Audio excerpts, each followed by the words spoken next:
going deep and in for the touchdown is Jeffrey. Runs in a circle and is flat at the 40-yard line of the Eagles. Back goes Foles, fires, slant, touchdown. He fumbles the football and the Eagles have it. We are not done yet. This is our new norm.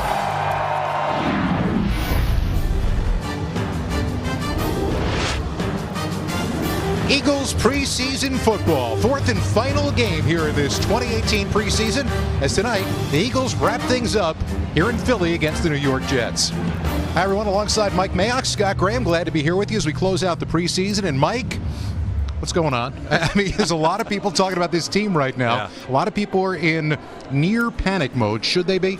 I think it's the most difficult preseason to evaluate since you and I have been doing games, and a lot of injuries, uncertainty at most of the skill positions on offense. But here's what I do know. Next Thursday night against Atlanta, a different team is going to show up. Jason Peters will be your left tackle. Darren Sproles will be in the offensive backfield and returning kicks. And the playbook will be wide open regardless of which quarterback plays next Thursday night. So for me, what I'm most concerned about, Scott, is whether or not they can play clean football, because penalties and turnovers have been the bane of preseason. That can't continue into the regular season. Now you look at it, and of course everybody's talking about who the quarterback will be for the regular season opener, but the quarterbacks tonight are two guys right now who are trying to kind of find the new lease on life in the National Football League. And it's kind of interesting because two of them are going to play, which tells you Nate Sudfeld, who will not play tonight, will probably be the number 3 quarterback, and they'll keep 3 on the 53. So can somebody make a practice squad? What it really comes down to for these two guys, Joe Callahan and Christian Hackenberg. Callahan has 2 years of experience in the league. The Eagles feel comfortable with who he is. I think it's a big night for Hackenberg, who does have practice squad eligibility. Now you look back at what the preseason is and what the coaching staff is trying to do, and it's about evaluation of talent. Been some guys who have been on that bubble, or guys who have been looked at throughout the entire course of the preseason who've shown very well. I think maybe the best story in the entire National Football League is here in Philadelphia, and that's left tackle Jordan Mailata. He got drafted in the 7th round by the Eagles. Remember, he's an Australian rugby player, folks. 6'8", 350, arms like vines. I didn't think he had a shot at making the Eagles 53. I thought he was a practice squad guy only. Jeff Stoutland, the offensive line coach, has done wonders. This kid's got heavy hands, great balance, naturally powerful. He's making the 53, and he might be your left tackle of the future. He also might be American Idol in the future. We'll get back to that. But I know this game, a lot of people say it's not, it doesn't have the same kind of a feel as many of the other preseason games do. I know you have a soft spot for this game. This is a tough game for me. It's a tough night for me. I was always a bubble guy. And I know the fans want to move on to Atlanta, and I don't blame you. I mean, Atlanta is very sexy next Thursday night, defending National Football League champions. It's awesome.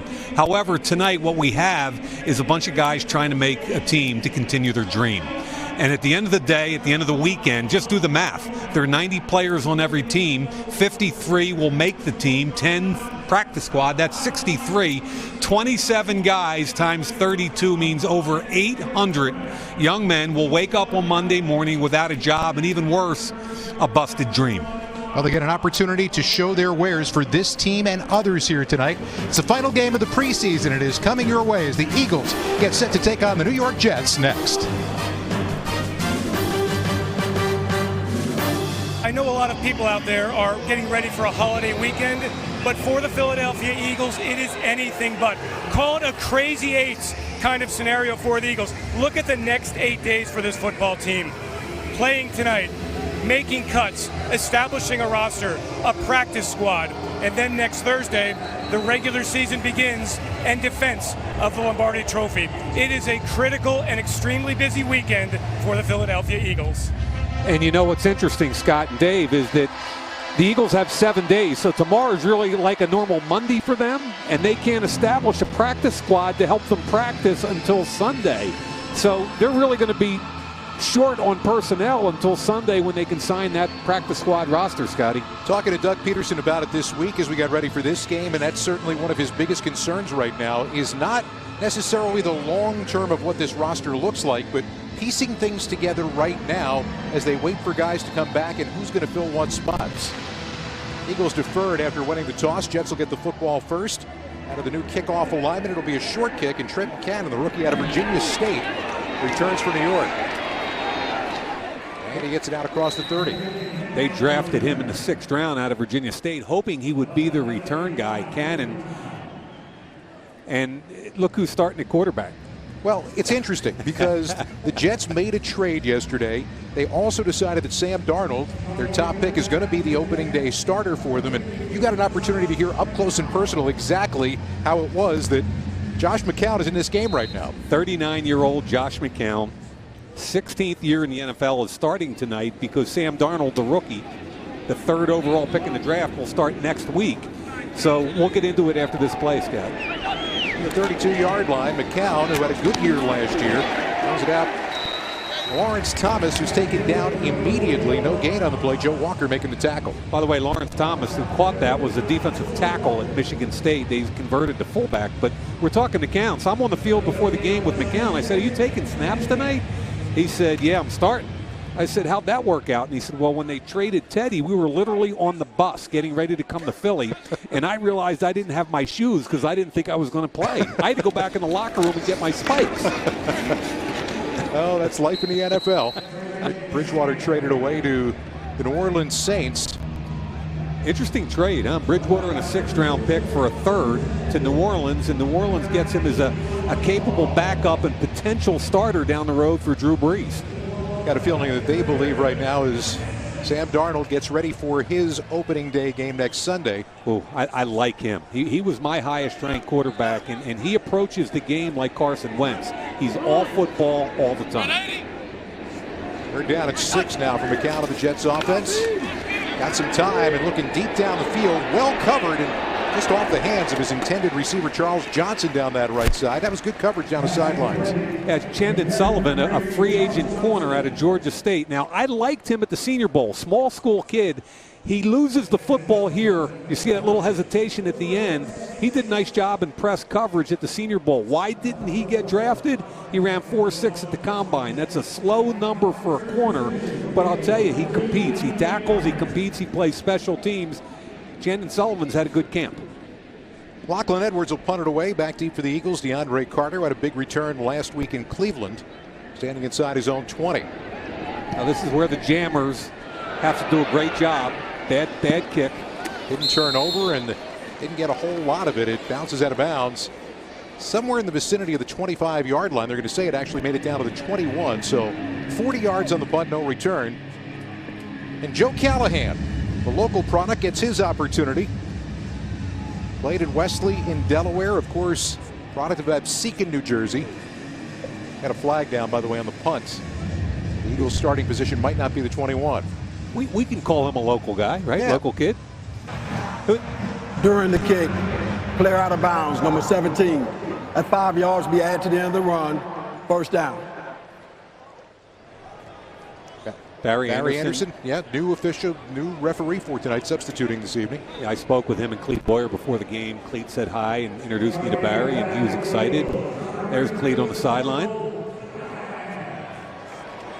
Luke Blakeman, one of the best in the game. Kind of an easier night for him tonight.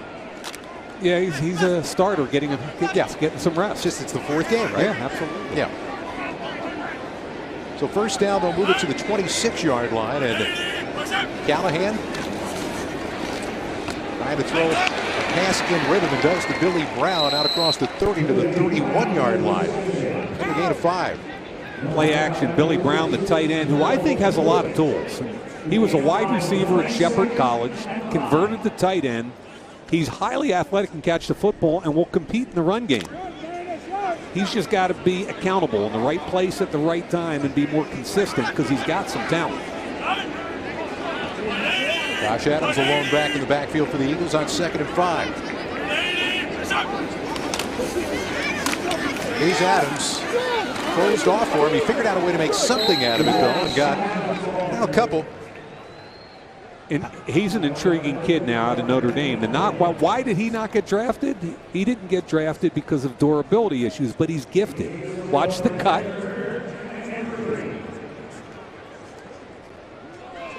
Here's the cut right there. Nice job. He innately has a feel for knowing when to make the cut. Because he's a long-legged guy, it takes him a little bit longer, but he's got a really good feel for the game. Third down, call it 3. They got to get it out to the 36. And they're running it again, and this time he's got nowhere to go. All kinds of penetration into the backfield. Yeah, Henry Anderson from Stanford, fourth-year player from Stanford, was in there.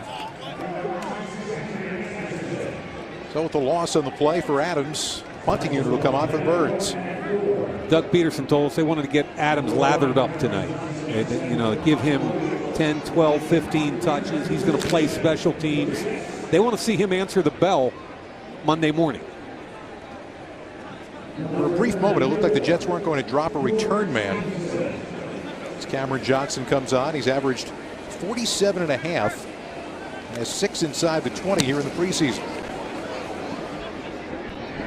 Takes that one away, returnable at the 20. Pretty good coverage downfield, but also making a first man miss. It turns into a good return. Yeah, he made Chandon Sullivan miss. George Atkinson the third with the 22-yard return of the Jets. Good field position to begin their second drive.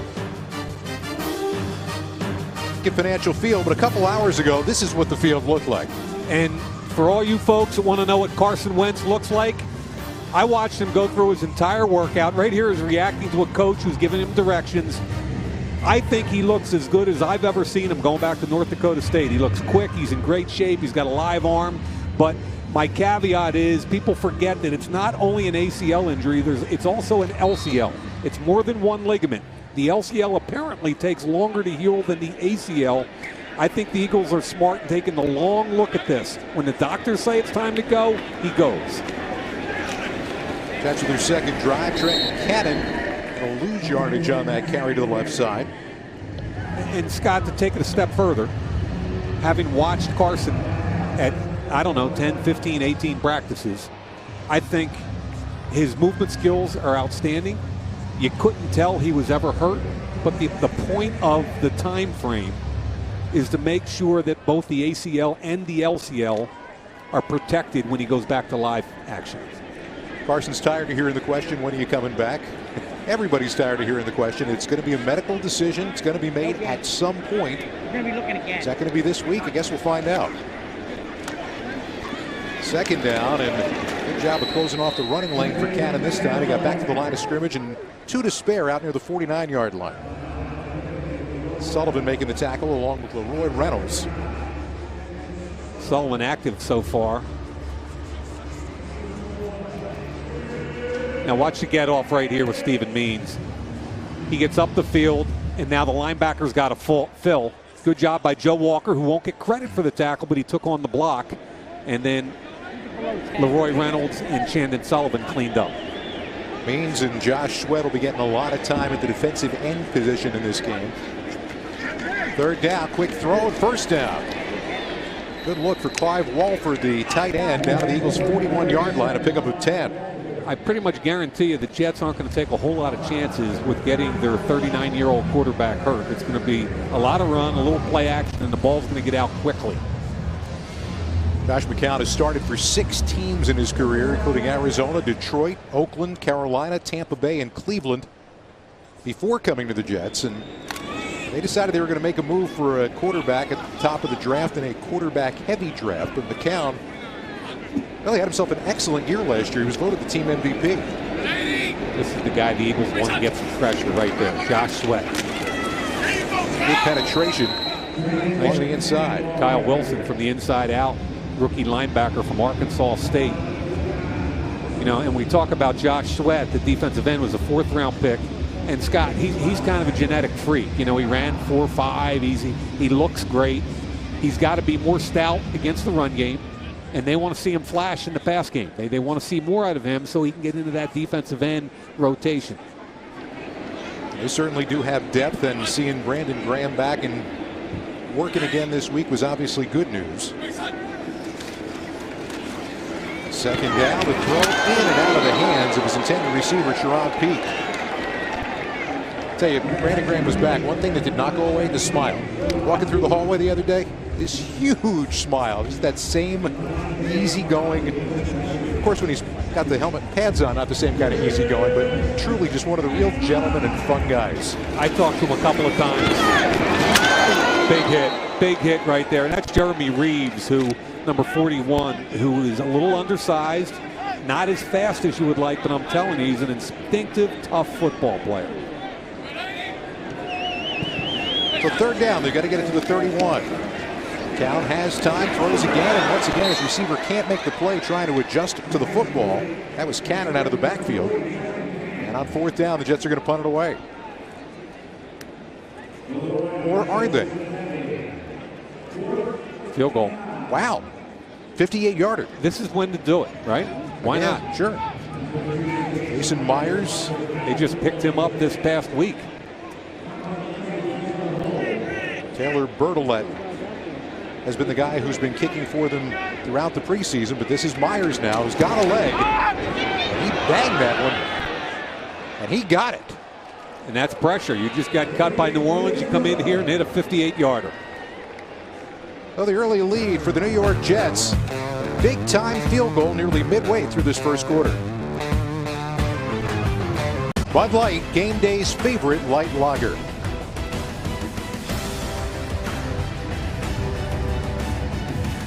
Here's the offensive line taking a night off.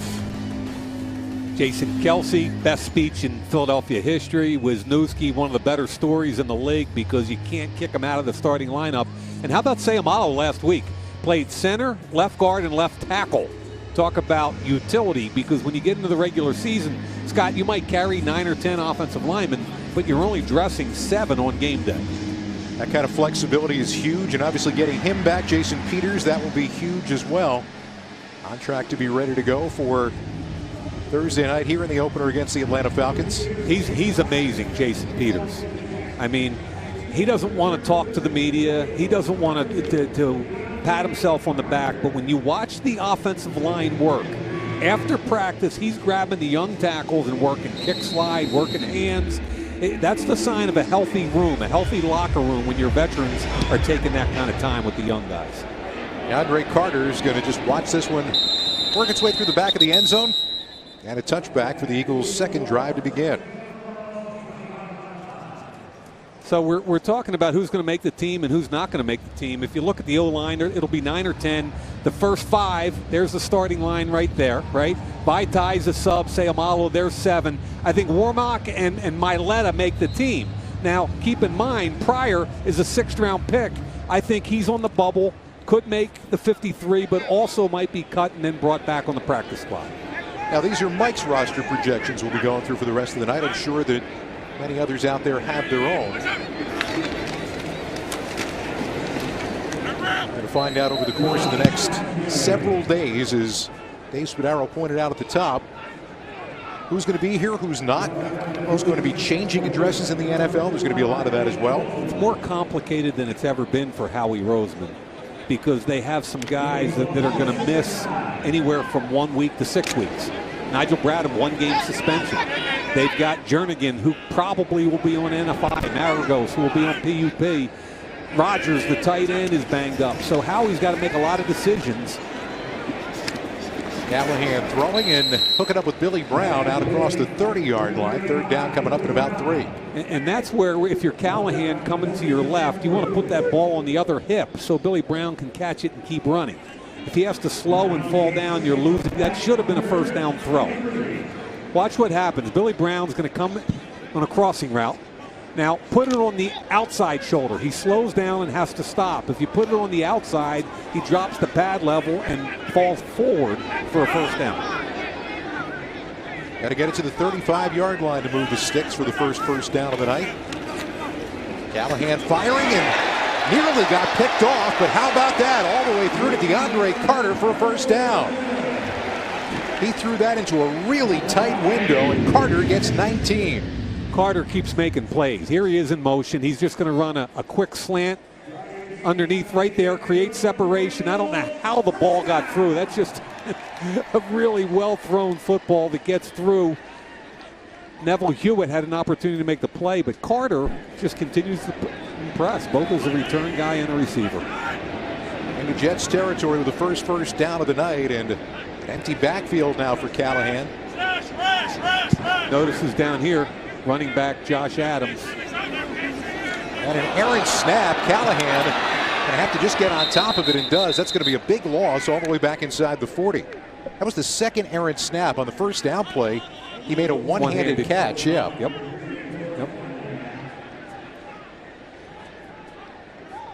John Toth getting the start at center.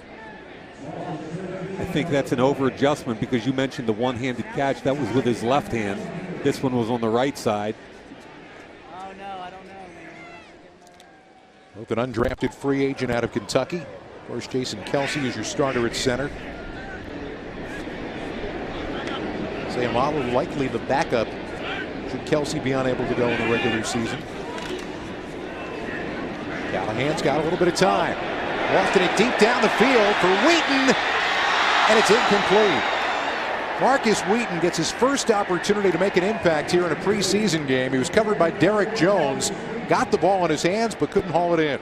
And this was a heavy play action vertical shot, pre-planned. It's only a 2-receiver route.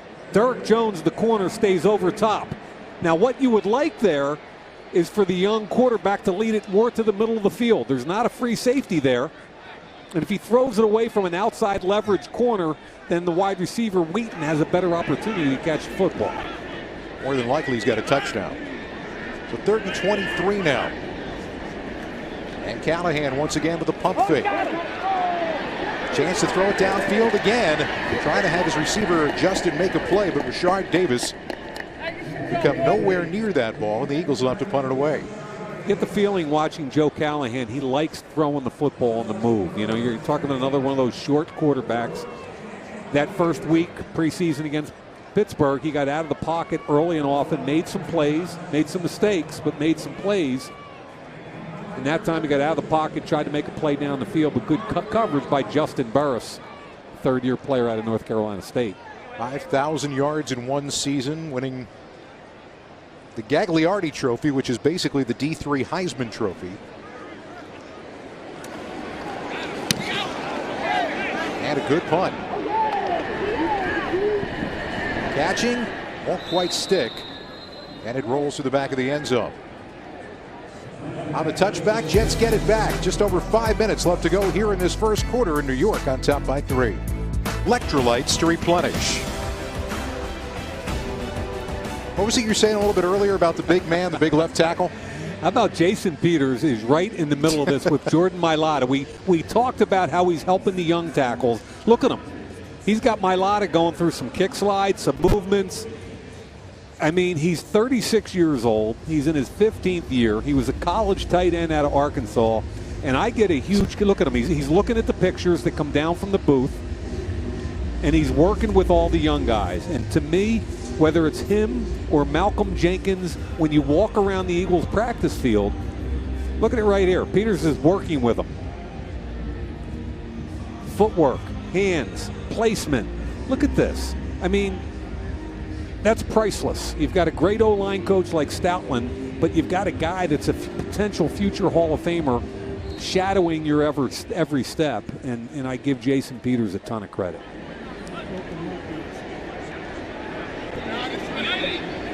First down for New York. McCown on the roll. He finds his man. That's going to be first down yardage for New York for Lawrence Thomas. Go down to Dave Spadaro. Mike, it's such a game of numbers. You mentioned that the Eagles might keep 9 or 10 offensive linemen, and that's very possible. Last year, cut down day, going into week 1, they had only 8 offensive linemen on the active roster, and throughout much of the season, 8 linemen. So it really is going to be a juggling act for Howie Roseman, Joe Douglas, and the Eagles. And I think a lot of that is a testament to how strongly they feel about their offensive line coach, Jeff Stoutland, and his ability to develop young linemen and keep 1 or 2 of them on the practice squad. Also has something to do, I would say, with the fact that you've got some versatility with guys who can play multiple spots along that offensive line. That does help. Well, Vaitai can be your swing tackle, and Sayamalo can play all 3 interior positions. So there's your 7. And there's Coach Stoutland. He was the offensive line coach at Alabama. I mean, I watch a lot of practices in college and the NFL, and he's in that group of elite offensive line coaches. And when we talk to Sayamalo, remember, he's an Australian kid that had never. What did he say? He said, "Yeah, his reputation preceded him. he worked me out at my pro day, and I've never been so tired or so yelled at." Second down for New York now from the 37. And they stick to the ground. Pretty decent yardage for a guy whose name you probably recognize, Sharkandrick West, who was let go by the Kansas City Chiefs. New York picked him up this week. Out his 5th year out of Abilene Christian. Yep. They just signed him on the 24th. Tough to make a roster when you're coming in the last week of week 4. He has had some very big games and stretches of seasons in the NFL in his first 4 years. They're just very deep at running back in Kansas City, and he's hoping to put some tape out there showing everybody he's healthy and ready to go and play this season. They're down to 2. And it's West again. This time caught in the backfield and going nowhere. Is that Kyle Wilson again? I think it was Reynolds. Was it Reynolds? One of the linebackers came sifting through, did a heck of a job. Roy Reynolds, great penetration into the backfield, wouldn't let him go. You play for Jim Schwartz, what you're going to see. Here's Reynolds here. Watch him come downhill. He reads it correctly, sees the pull, gets up into the hole. That's really a good job. I love the recognition. And Scott, what coaches talk about, linebacker coaches, trusting your eyes. When you see that movement up front and the guard pull or a tackle block down, you just shoot your gun and go.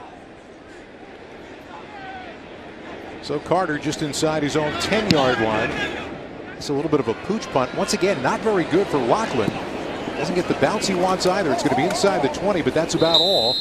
Brandon Copeland downs the ball, and that will do it for the punt. Just 36 yards and no return as the Eagles get another turn offensively. Philadelphia Eagles. You know, you talk to Carson Wentz and you say, who do you really like to watch tape of? And he talks about Aaron Rodgers. Why? Because he extends the play. He's athletic.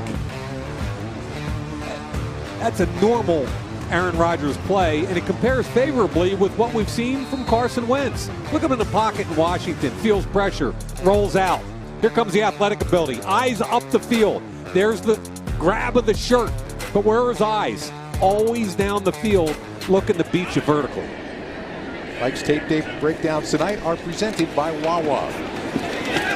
He started off, and the run to the near side is going to get him maybe a yard, maybe not. You talk about Aaron Rodgers, and that's the guy that this guy, Joe Callahan, was helping to back up in Green Bay.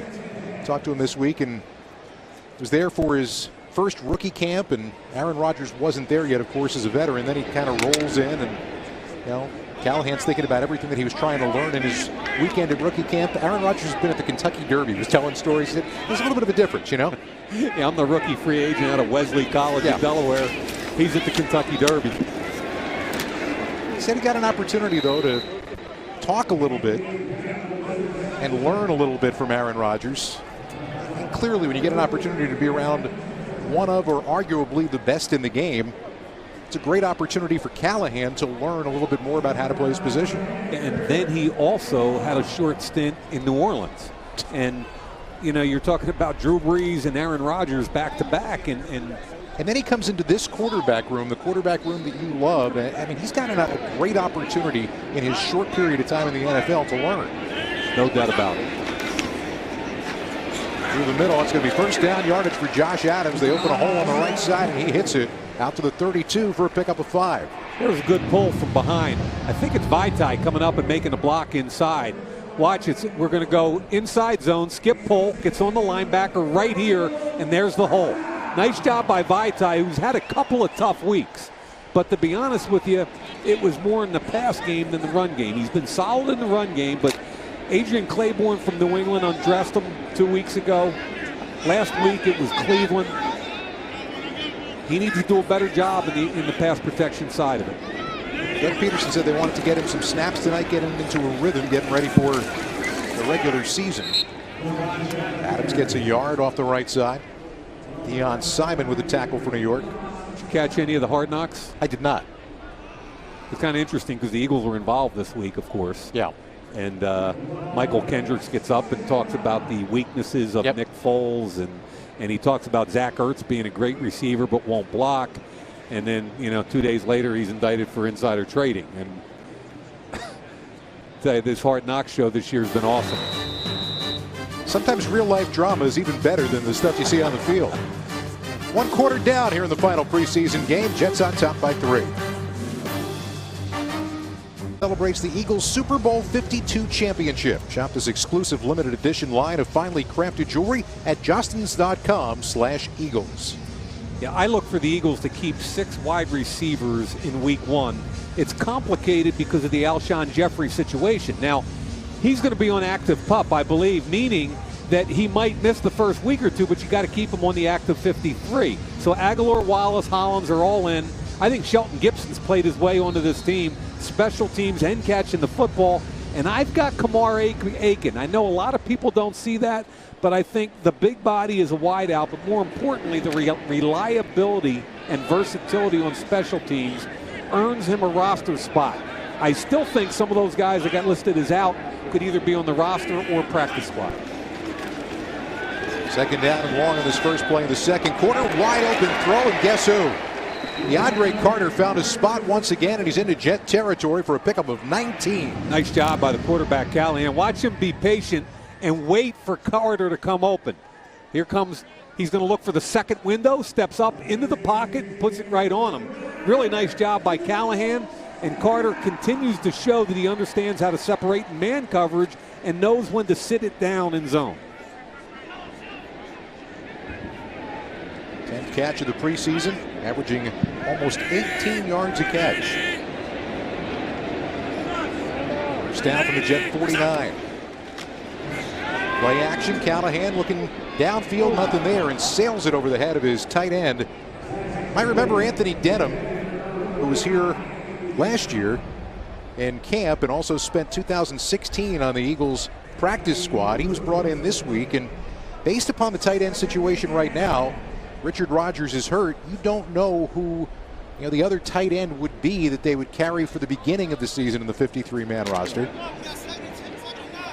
And it gets further complicated because Josh Perkins, who's played very well, has also been nicked up recently. So there are a lot of moving parts for the 53 for week 1. Second down, it's Adams. Adams off the first cut, looked like he was going to actually run into some space, but instead gets stopped after a gain of about 2. Neville Hewitt did a nice job, linebacker, coming in and cleaning that up. I mean, you look at Adams, and you want to talk about a good-looking running back. 6'2", 225 pounds. Big career at Notre Dame. If you put the Georgia tape on, you watch him go 60 for a touchdown. I think he went 80 for another one. They obviously had one of the best offensive lines in college football. The talent is there. The only question is durability. Donnell Pumphrey in the game now at running back, and Callahan kind of running for his life on third down and long, just throws it away with pressure coming. That'll bring the punting unit out once again for the Eagles. Yeah, Xavier Cooper did a nice job keeping outside leverage and forcing the ball out. I thought the Eagles had a little something going after they made the completion to DeAndre Carter, 1st and 10 around the 50-yard line, but it fizzled out quickly. So Johnson going to punt it away. Trey McBride back deep, standing at his own 10. A great opportunity here for Johnson to try to bury the Jets back deep in their own end. Spoke with Jordan Mills right there before the game. He's got that bright green haircut. Really like him. 7th-round pick who's become a top corner. And that little pooch punt. This time it does stick. Nice job by Carter. He's there on special teams, downs it at the 7, and that's where the Jets will start out their next drive after a 41-yard punt and good special teams coverage. Gunners and jammers. This is how you make a football team, folks. 2 against 1. Carter's fighting hard, and Terrence Brooks, the former Eagle, number 23, got a big hit on, knocked him down, right?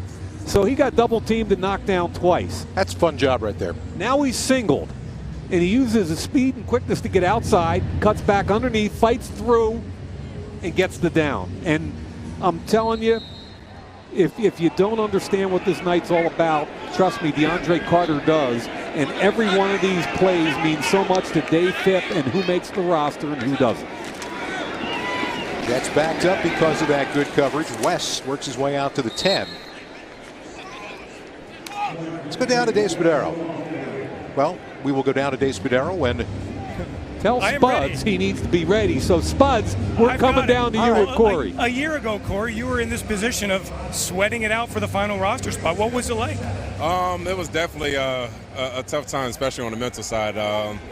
just being in a position where I didn't know what if I was going to make the roster or not. So I had great teammates around me to keep boosting my morale and just coming out here and have high confidence. Well, the pride of Glassboro, New Jersey. What did you do in the offseason to become a better football player? I did a lot more conditioning on my side and just paid more attention to the playbook. I think if you boost your IQ, a lot of things can come your way, especially on and off the field. I definitely want to be able to answer questions faster when it comes to Deuce, and having Coach Peterson's trust in me. And your thoughts on the offense heading into the regular season? Oh, dominant squad. We're led by a great guy, especially Carson Wentz, Nick Foles as well. So I got always high confidence in those guys. Corey, congratulations. You made the team. Appreciate it. Corey Clements, Scott, back to you. Terrific kid. Third down. And that pass juggled and dropped. And a good hit coming up from Joe Walker to make sure that was not completed. Jets are going to have to punt it from shadow of their own end zone. Joe Walker's been very active tonight. Really like him coming off injury. 236-pound third-year player out of Oregon. Very reliable. And a core special teams player. So Carter, who has been very active on special teams. Deep man for the punt return now, finding his spot just outside the Eagles' 40. This should be pretty good field position when all is said and done. Yeah, this is where the jammers have to hold those gunners and give him a little room to get a return. Bachman finally hit one, and he kicked it away from Carter. There was no chance for there to be a return. Now, let's figure out exactly where the line is that crossed the sideline. Ref is still walking, yeah. Still walking. Yep. He's jogging, there folks. There we go. 48-yard line. So 42 yards with no return on the punt, but good field position coming for the Eagles. And now Christian Hackenberg will get his first opportunity as an Eagle. Yeah, 6'4", 230. Came out of Penn State, where, remember, rookie year. Played for Bill O'Brien, who's now the Houston Texans coach, and he had a big year. One of the most highly recruited five-star quarterbacks in the country. Big freshman year at Penn State. And then Bill O'Brien leaves, and the sanctions came in at Penn State. And we'll talk a little bit more as the first half rolls on. Hackenberg rolling away from pressure, and down he goes. It's Brandon Copeland who was given chase and ultimately took his feet out from under him at the 45. By the way, Brandon Copeland is a local guy. Played at University of Penn. He's in his fourth year. He's been with the Ravens. He's a really good football player, and you love to see the local guys make well, regardless of what team they play in the league. Well, Hackenberg's situation you know pretty well by now. Drafted by the New York Jets, and over the course of the last 2 years, he did not play a down in an NFL game in a Jets uniform. He was active for 5 games, but saw no action. Second down, handing it off this time as a flag flies on the play. I think I saw a stat. He's the first quarterback to be drafted in the first 2 rounds since 1980 that didn't get a live snap in a regular season game. Legal formation, number 68 of the offense. 5-yard penalty. Replay second down. No regular season snaps. The last game action, Scott, was a year ago tonight when he played for the Jets against the Eagles. Exactly 1 year ago tonight. So the Jets cut him. Oakland picked him up. They traded for him actually in May. I should say, not cut him. They traded for him in May. They cut him a month later. And Philadelphia picked him up a couple weeks ago. I do remember the opening moments of his collegiate career. I called his first home game on television. He threw for over 300 yards against Eastern Michigan. They're going to get a delay of game call. Delay of game on the offense. 5-yard penalty. Remains second down. Tough start. Talk about wanting a clean game. Hackenberg coming in. He gets tripped up on the first play coming out of the pocket. Then a delay of game. So we've got second and what? A bunch. Call it 23. 23. Not a good start. Let's see if he can stabilize a little bit. We got our big guy. Look at him. They're confused again. They got to get the play into him. Got the big guy in at left tackle, by the way, folks. Jordan Mailata. And he was the one who got hit for the illegal formation call on the previous play. Because he needs to be up on the line of scrimmage. Rush coming. Hackenberg stepping up, throwing complete. Got all of that yardage back and a couple to spare as he finds Anthony Denham right at the 50-yard line. Nice job there. Here's Mailata. Kick sliding out. Look at him on the inside move. Just washes the outside linebacker down. And Hackenberg with an outstanding job of climbing the pocket and a quick snap throw to the tight end. But you see what I mean by Mailata? You got an outside linebacker with an inside move, power step down, clean him across the quarterback's face. That's big time. Do I sound excited, Scotty? You sound very excited. That's awesome stuff, man. Talk about a short period of time. Oh, no. And there's your interception. Going back the other way. Justin Burris with a flag on the play. Did he step out of bounds? He doesn't think so. He's taking it all the way back to the house. Well, the question is about the flag, which is all the way back at the 48-yard line. And whether or not he was down. If it were to stand, it would be a 55-yard interception return for a touchdown.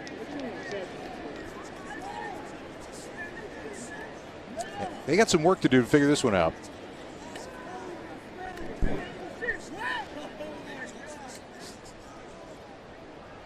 So the receiver looked to me like he stopped his route. I'd like to see that one more time if I could. And the question is... Here it is. Inside leveraged. Ooh. Yeah. He's got to keep running, right? Yeah, the receiver's got to protect his quarterback. He can't allow a corner to cross his face. You can't put that on Hackenberg. Now watch Mailata. Whoa! During the return. Personal foul. Blindside block. Yep. Number 59, the return team. At 15-yard penalties from the 45-yard line. First down. So the hit on Mailata that we just showed you was the penalty. Remember that's another one. Watch Mailata right here. That's another one of the safety issues. Oh, yeah.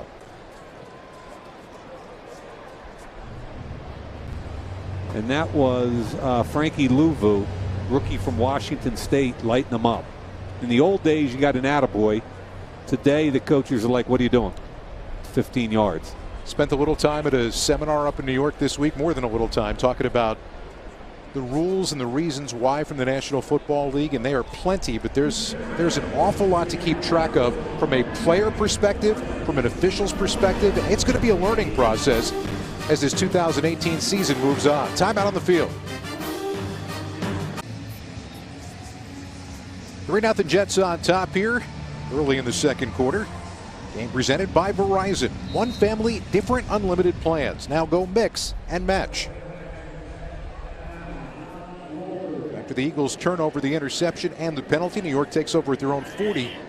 Quarterback is rookie John Wolford. Wolford is a guy who was a finance major at Wake Forest while he was busy leading the ACC with 29 touchdown passes. He was home. He was working for a private equity fund as an intern. He was going to be full-time 2 weeks from now. They called and said, hey, you want to take a ride up here and play quarterback? Yes. Yes, I do. I'm guessing that job is still available. Probably. That firm was in Winston-Salem, where Wake Forest is, where he was a 4-year starter. So I'm guessing they're going to keep that open for him if so inclined. Working out of the shotgun and coming up out of his stance. False start on the offense. Number 79. 5-yard penalty. Remains second down. Brett Qualley called for jumping up out of his stance in the false start. Jimmy Schwartz. I've said it before. I think he's one of the finest defensive coordinators in the National Football League, and I do believe that he'll eventually become an NFL head coach again. Remember, he had the Lions for 5 years. A couple whispers this offseason. Remember the conversation about potential interview with the Giants, and the Eagles lost a couple of coaches, and that's the residue of success. Blitz coming. Wolford throwing over top of it. Put it in a good spot. He's got himself a first down. Nice throw. Put it over top of Stephen Means, who dropped off in his own blitz concept. Jordan Leggett, an 18-yard pickup and a Jet first down. So you'll see the drop, and he'll put it right in over their heads. Really nice touch, and Jeremy Reeves makes the tackle. Now, Reeves is the kid from Southern Alabama. Saw him at the Senior Bowl. First down, big hole. That's going to be first down yardage for Trenton Cannon, who's been running well in the preseason for New York. He gets 17 on the carry. We're talking about Reeves. Now, here's a tackle he's got to make, okay? Is this 41 here, I believe? They break it up the middle, one-on-one in the open field right here. This is so hard on a free safety. Doesn't make the tackle. Good hustle from the backside. I like him. He's got a high football IQ. He's tough, a little bit physically limited, which is why he was not drafted.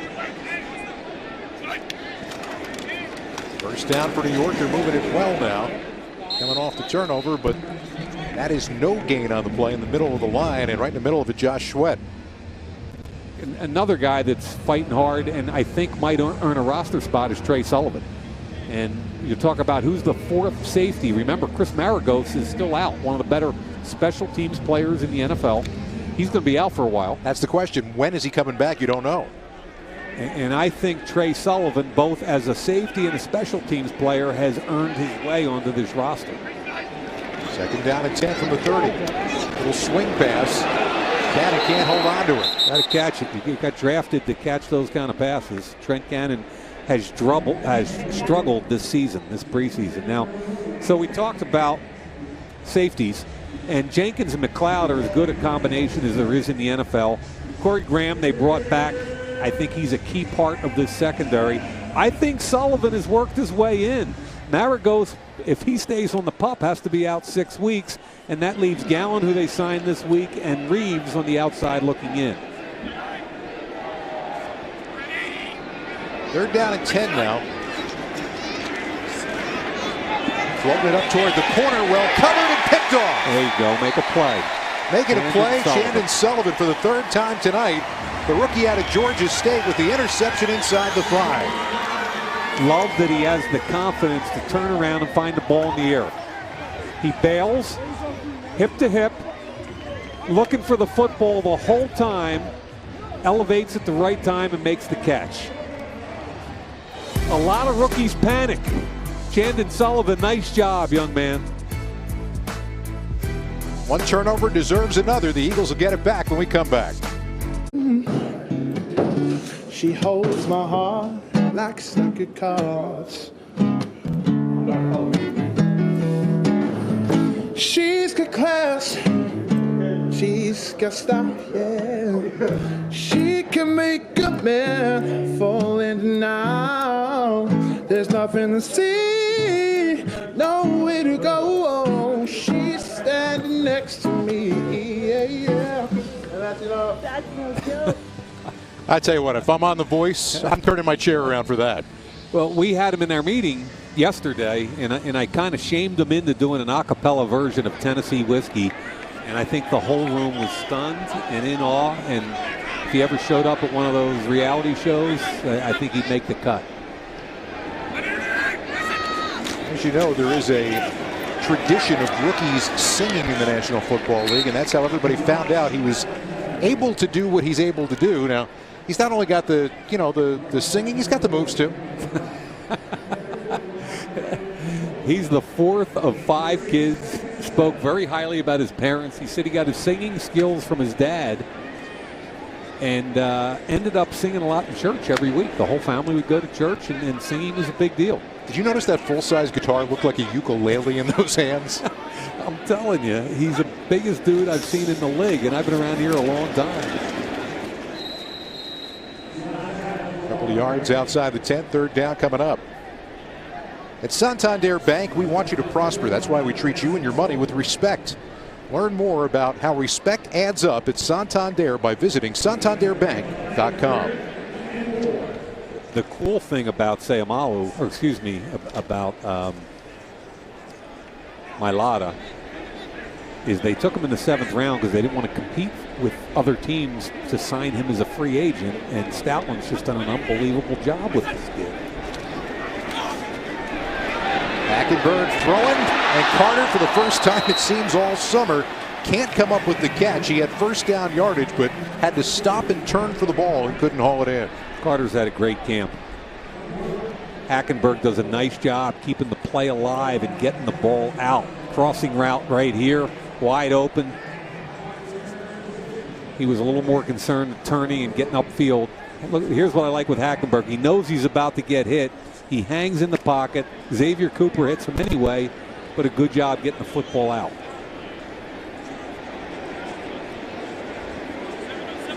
Cannon is back deep to field the punt. Jets should get some pretty good field position out of this one with just over 5 minutes left to go in the first half. That's a big, big punt. Cannon backed all the way up to his 25. Coming near side, though, and makes good use of that space. And it was Johnston who got a hand on him to force him out of bounds after a 65-yard punt, but a 27-yard return.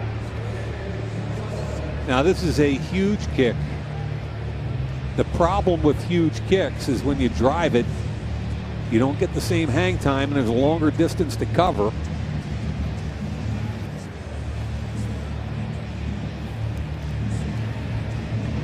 So he kicks it, what, right on the goal line. 75 yards in the air. 75 in the air. The Jets drafted this kid Cannon to return kicks. And folks, he never returned punts in college, only kickoffs. He struggled with punt returns, but not on that one. Blitz is coming from the corner. That means that somebody might be open downfield. They got it on the hands of Clive Walford from the quarterback John Wolford. But the two can't hook up, and it's second down. Yeah, Leroy Reynolds did a nice job. Linebacker was in man coverage that time. You're going to see him right here. Watch him get on the underneath hip, anticipate the outcut, and force the quarterback to have little to no angle to complete the pass.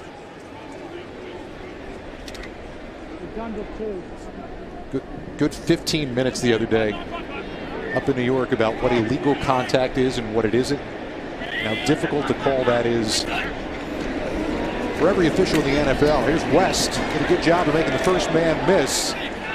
And Reeves will bring him down at the 42-yard line after a pickup of 4. Yeah, Josh Sweat was in there, had a chance to make a tackle. Didn't make it. And Stephen Means won inside. Two guys that won at the point of attack, and neither of them made a tackle. So coming up on 4.5 left in this first half. As we said, Josh Sweat was going to get a lot of time tonight.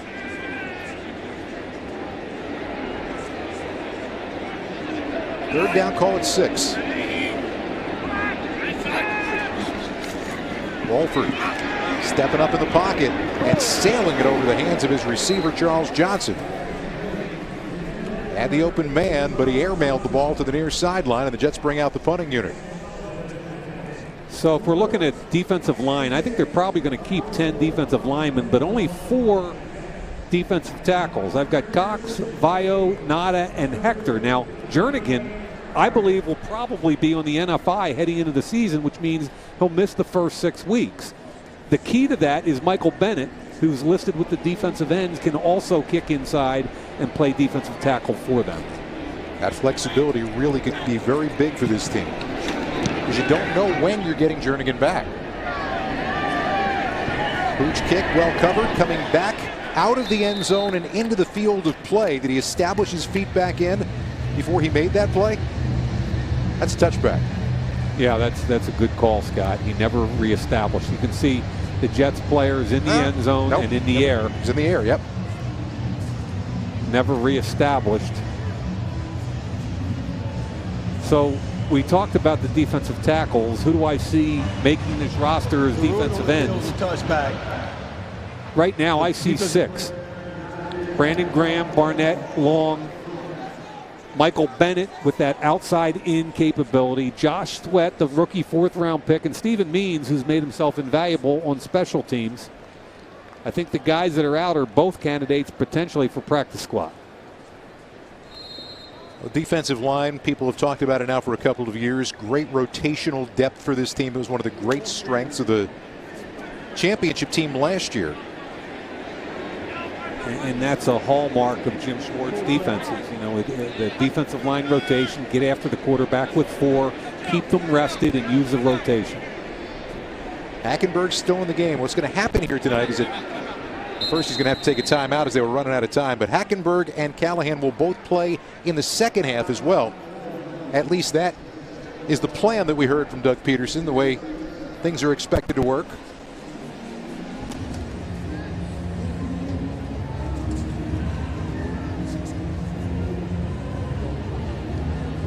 So Hackenberg struggling a little bit. And again, you're talking about a guy who's not had a whole lot of time with the playbook. And I've got to imagine, one of the things he's been doing a quick study as best he can, but being able to call plays in the huddle, have it come in. Yeah, he's been here a couple of weeks, and obviously there's been some hesitation in that huddle. Had to take a time out there.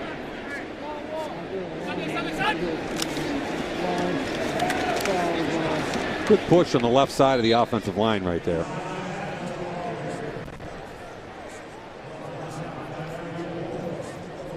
Chance Warmack, former first-round pick at left guard. He looks tiny compared to Mailata, doesn't he? Hey, look at those two. Warmack's about 320. He looks tiny. Yeah. That is amazing. Goes second down now at 5. Hackenberg in rhythm and throws right through the hands of Billy Brown. That's a second drop for Hackenberg, and then you go back to the interception, possibly a mistake on the route. Receivers haven't given a whole lot of help so far. And that's a good throw in a tight window. I mean, a really good throw, because there was a safety over the top. There was another defensive back underneath. Billy Brown's got to catch that. Brown was worried about the hit coming from the safety more so than catching the football.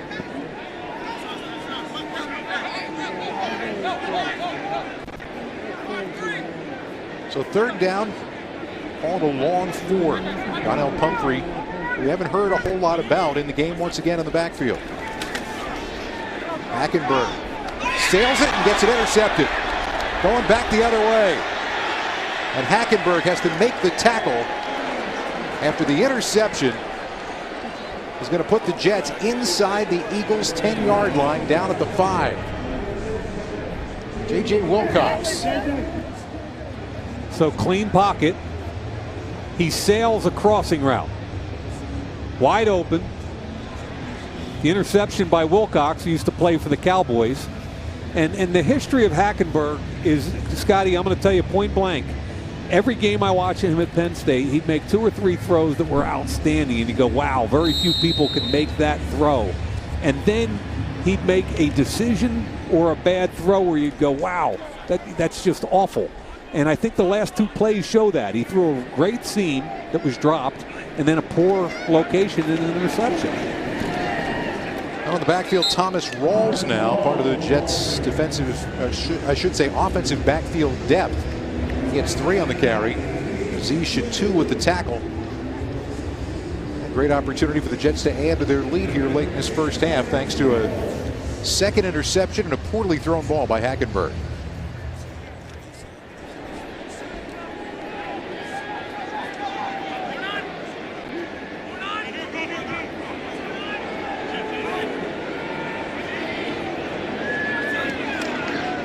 On second down, back to the ground, and nowhere for Rawls to go. They converge on him in the backfield, and he ends up losing a yard.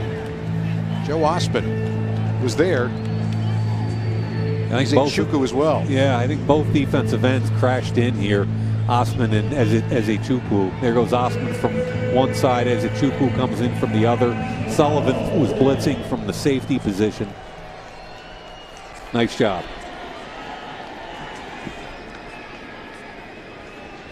They're winding it down, and they're going to take it all the way to the 2-minute warning now. Doug Peterson's team going to try to hold on third down and goal. Been a rough preseason so far, and a rough night tonight in a number of respects. The Eagles down 3. Remaining here in the first half at Lincoln Financial Field, the Jets driving again. The Eagles trailing 3-0. Eagles fans, take part in something that is very cool and will give you a chance to enjoy some real-life experiences with the Philadelphia Eagles. The 2018 Eagles Radiothon presented by Santander is live. Bid now at eaglesradiothon.com and tune into Sports Radio 94 WIP on September 4th and 5th to follow along with all of the action. Scott, up to you. A lot of interesting things you can get there. You saw those guys right there. You got an opportunity. One of the things you can get is a chance to play golf with Merrill Reese. Now, you and I had that chance last year to play with Merrill Reese and Mike Quick. And well, their combined handicap is like 12. And they kicked our butts all over your course. Mike Quick is really good, and Merrill is relentless. Like, I'm not even sure how he gets the club face back to the ball, but he does. It's just like right down the middle, about 112 yards. Chips and putts, and, what'd you have, Merrill? 86. Yeah, there you go. Third down. Play action. Look at a tuck and run, and just short of the goal line is Walford. A nice decision by Walford. Joe Walker had the open field opportunity and couldn't finish the deal. It was Osman who ultimately stopped him from getting into the end zone. Good hustle by Osman. Chris Long told me he's the Energizer Bunny. Loves watching Osman. Osman had a big career in college. Came out of Central Michigan.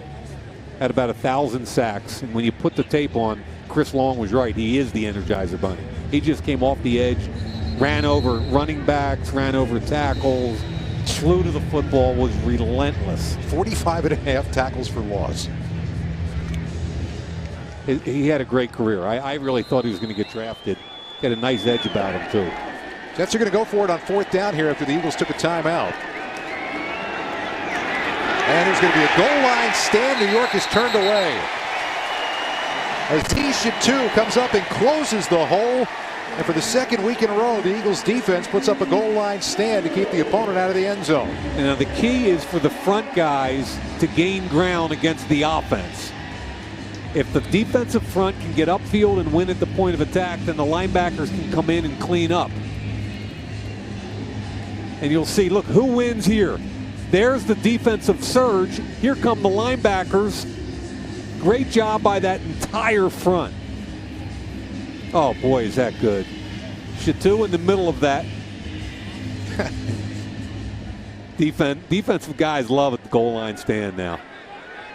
Well, last week they turned the Browns away on 3rd and 4th down. So now the blitz coming. Hackenberg looks the other way, and there's all kinds of room to run. That's Pumphrey. His first touch this summer turns into a big gain of 25 yards. Screen in your own end zone. That surprised me, as it did the Jets, and now they're in the hurry-up. Really nice opportunity to evaluate Hackenberg in the 2-minute offense. Clock moving with 1:03 to go in the half. Stepping up, Hackenberg going to run it himself and sliding, giving himself up.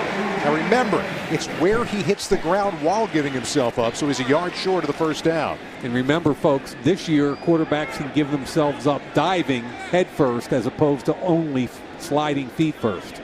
43 seconds and counting left in the half. And that's going to be first down yardage. It's Pumphrey again. That'll move the sticks, and that'll get a quick timeout from the Eagles with 34 seconds left in the half. Coming up at the half, Shelton Gibson's been making strides in the offseason. Find out the story behind his success in this week's edition of Unscripted. And we'll review the stats and storylines from the first half. Let's take a look at Mailata again. It's just, I cannot believe how far he's come in this period of time. I mean, here he is working off the edge. There's the kick slide. Get your hands up. Now watch him envelop Donahue. Look at the inside leverage, and his hands are so strong that even sometimes, Scotty, he'll be too tall, and that's bad for an offensive lineman to be tall. You're supposed to drop your hips, bend your knees.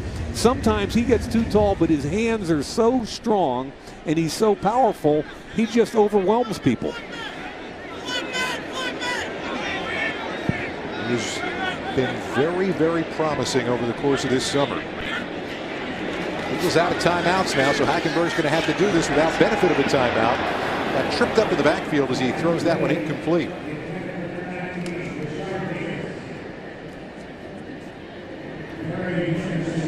See, Peterson lives for these situations. And they do a really nice job practicing situational football every day.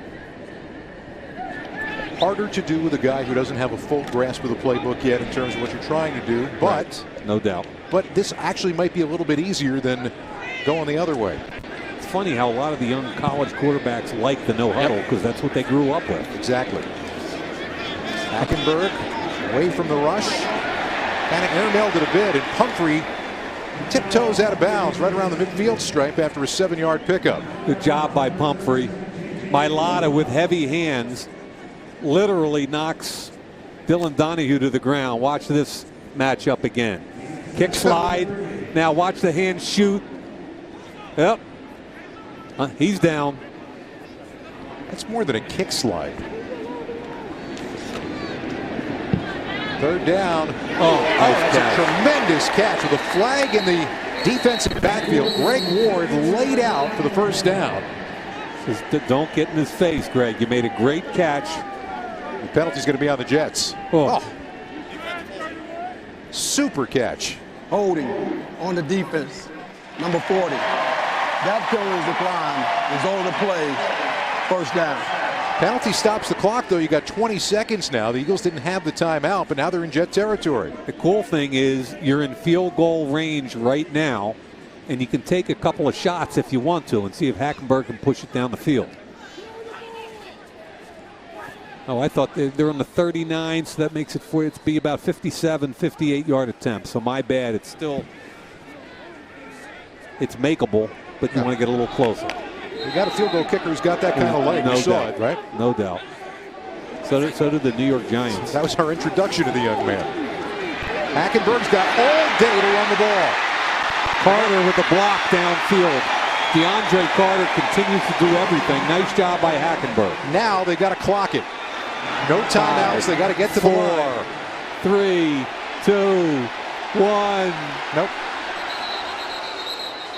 See what the officials say. You got a flag on the play, and I believe that's going to be on the offense, and that'll do the half. Correct.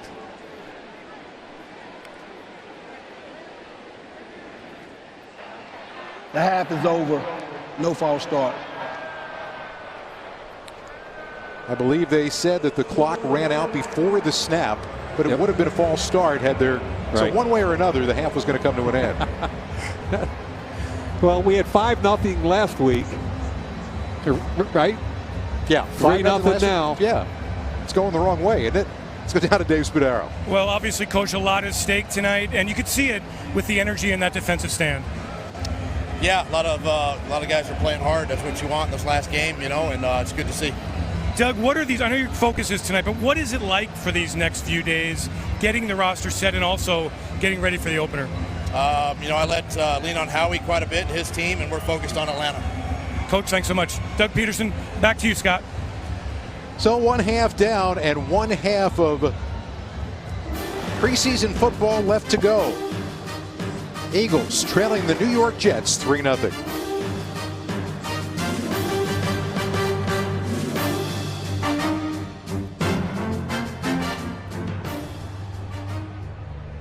Minutes of football to go in the preseason. Jordan Mailata, who played extensively in that first half. You just can't get him enough reps in terms of trying to continue to learn what he's trying to do with the position. He's got the football first to begin this second half, and DeAndre Carter will take a knee. Education's been moving on, though, for Mailata. Better and better every week. Confused early in camp, but the strides he's made under Jeff Stoutland. Here they are before the game, working together. Here's Jason Peters working with them. And then into the game, bang. Great job locking out the outside linebacker again. Heavy hands, pushes him to the ground. Look how big that kick slide is. Easy depth, 6'8", 350, long arms, powerfully built, great balance. A lot of upside, and the kid's only 21 years old, folks. More access to the Eagles, visit PhiladelphiaEagles.com. Hackenberg starts the second half, and he was in trouble immediately upon taking that snap. Xavier Cooper in on him very quickly in an incomplete pass on his first attempt here in the third quarter. Rough outing so far for Hackenberg. 5 out of 11, 66 yards, and a pair of interceptions. I thought Mailata was interesting on his, we asked about his balance. I told him I liked high school and college wrestlers. He said it's funny you say that because as rugby players in Australia, they used to run on the beach and then force him to wrestle afterwards. And he said I really developed a lot of balance from the wrestling.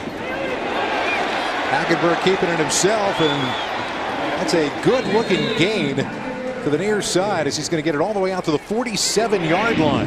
Hey, college concept. Watch the zone read here and the defensive end. Up. As soon as your shoulders go perpendicular like that, you're done. You got to keep them parallel. Great job by Hackenberg. What he's done so far, right, Scotty? The best thing he's done. He had one really good completion, but he's got 2 or 3 runs that was a planned quarterback run and a couple scrambles that have been the best plays for him so far. 22 yards on the play and up near the midfield stripe now for the Eagles. It's back to Josh Adams, who's in, and he really hasn't had a whole lot of room to run in this one. That's his 8th carry, 12 yards on the night.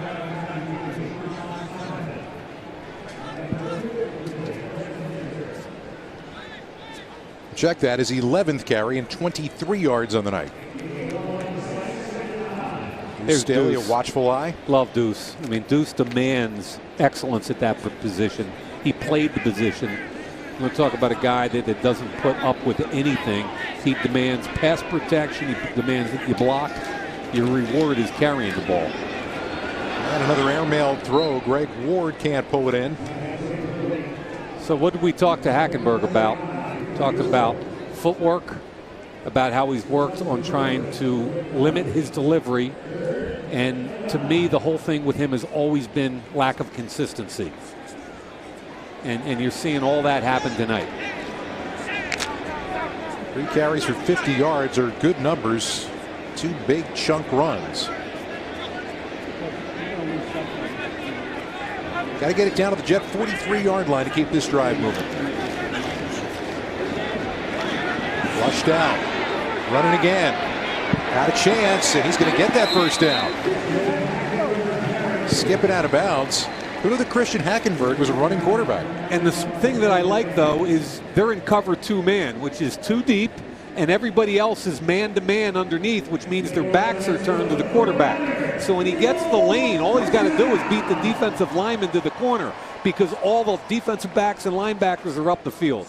Good recognition by quarterback Hackenberg. However, we want to see him throw the ball with accuracy. I think he wants to see him throw the ball with accuracy, too. Almost a little trouble with the handle on the give to Pumphrey to the near side. And he got 3. Pumphrey's got a lot on the line tonight. And, you know, a 4th-round pick a year ago, underwhelmed in camp. Got hurt, came back this year. I thought he was more decisive. I thought he was quicker. Then he gets hurt again, and we don't see him till tonight. So, awful lot of pressure on one game to try and make a roster. 6,400 yards. Yeah, his college career was outstanding. 2nd down at 7. Adams back into the backfield. Another blitz coming. And looking the other way, it is Adams who rolls over the defender and gets it down to about the 36-yard line. So we keep talking about Mailata. Let's see how this is going here. Now he kick slides out to a wide linebacker, and he's too tall. Okay, he's kind of, instead of dropping and bending, but it still doesn't matter because he's so stinking powerful. It's like watching that scene from The Blind Side, the movie, when Michael Orr has the little kid come in and just throws him to the ground. Now, in real live NFL action, when he's going up against some different defensive ends, different size, there'll be another education involved, like there was one right there. Hackenberg stood in nicely, but again, the pass is high as he was trying to find Carter, looking in at about the 20. About the 3rd pass he sailed, but look at Mailata again. This time, the defensive end here, Donahue, is going to use his hands, okay? Push and pull through. That's a typical defensive end move, and Jordan Mailata is going to have to learn how to deal, especially when you start talking about the bigger guys that have more speed and strong hands. Jake Elliott's going to try what's going to be a 55-yarder from that left hash. Well, he was money last year, 5 for 6 at over 50. He certainly got the leg, always did, and drills that one from 55 to tie the game. Scoring drive's a scoring drive, and an education is an education. Drive summary brought to you by Geico, saving people money on car insurance for over 75 years. 9 plays out of the half and 38 yards. It was Elliott from 55 yards out, tying this game at 3 as Christian Hackenberg largely uses his legs to lead his first scoring drive as an Eagles quarterback. Yeah, we've got 2 33s on the kickoff team. In a regular season game, that wouldn't be cool. But Adams and Bosby, both of whom have impressed Dave Phipp as special teams players, again, trying to make the club. And with the new kickoff rules, there are going to be more kickoff returns.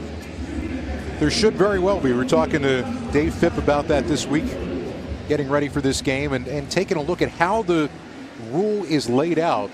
It's not only the shortened approach from the guys who are trying to cover the kick and the kicker himself in this situation, but there's balance on both sides, as you can see right there. There's guys that have to be in between the hash and the numbers, 3 on each side. I mean, it's balanced. It's a completely different thing. And of course, if you just do that, it really doesn't make any difference at all. Doesn't matter, right? Not even a little bit. You know, I want to talk about Dave Phipp for a minute. We had a great meeting with him the other day, but he's one of the bright young coaches in the NFL. They hired him in 2013. Since that time, Scott, they've had 12 special teams touchdowns.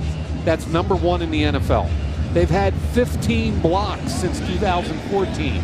That's #1 in the NFL.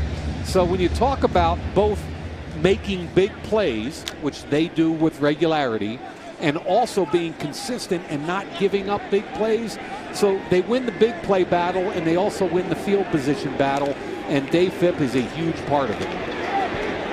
Alfred's near leads, and that's going to be a late flag as Jeremy Reeves was going up the ladder to try to knock that ball down or pick it off. You could see him reading the quarterback's eyes from a long way. He got a great jump. I'm not sure he played the ball perfectly, but I love the jump. He trusted his eyes and drove on the football. It was Walker who was there in coverage as 41, well. He's watched 41. Defense, number 41.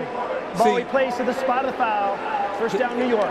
I don't like the call because I think he's going for the football. See, he's trying to go over the top and make a play on the ball. I mean, from my perspective, he didn't hit him in the back. He didn't. All he did was go for the football, and he's got as much right to it as the offensive player does. Cannon dropped down for a loss of about 2. That was Bruce Hector, the rookie out of South Florida. Really good camp for Hector.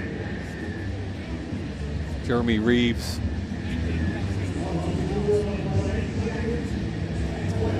On a 2nd down and 12 now.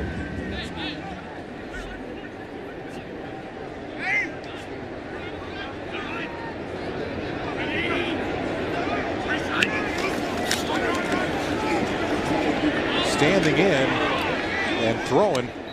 It's Wolford to Walford. Leaving 2 yards shy of a first down. Coca-Cola. Taste the feeling. Grabbing yourself a cold Coke or a cold anything over the course of these last few days. Pretty good idea. We have had some hot weather here in Philly.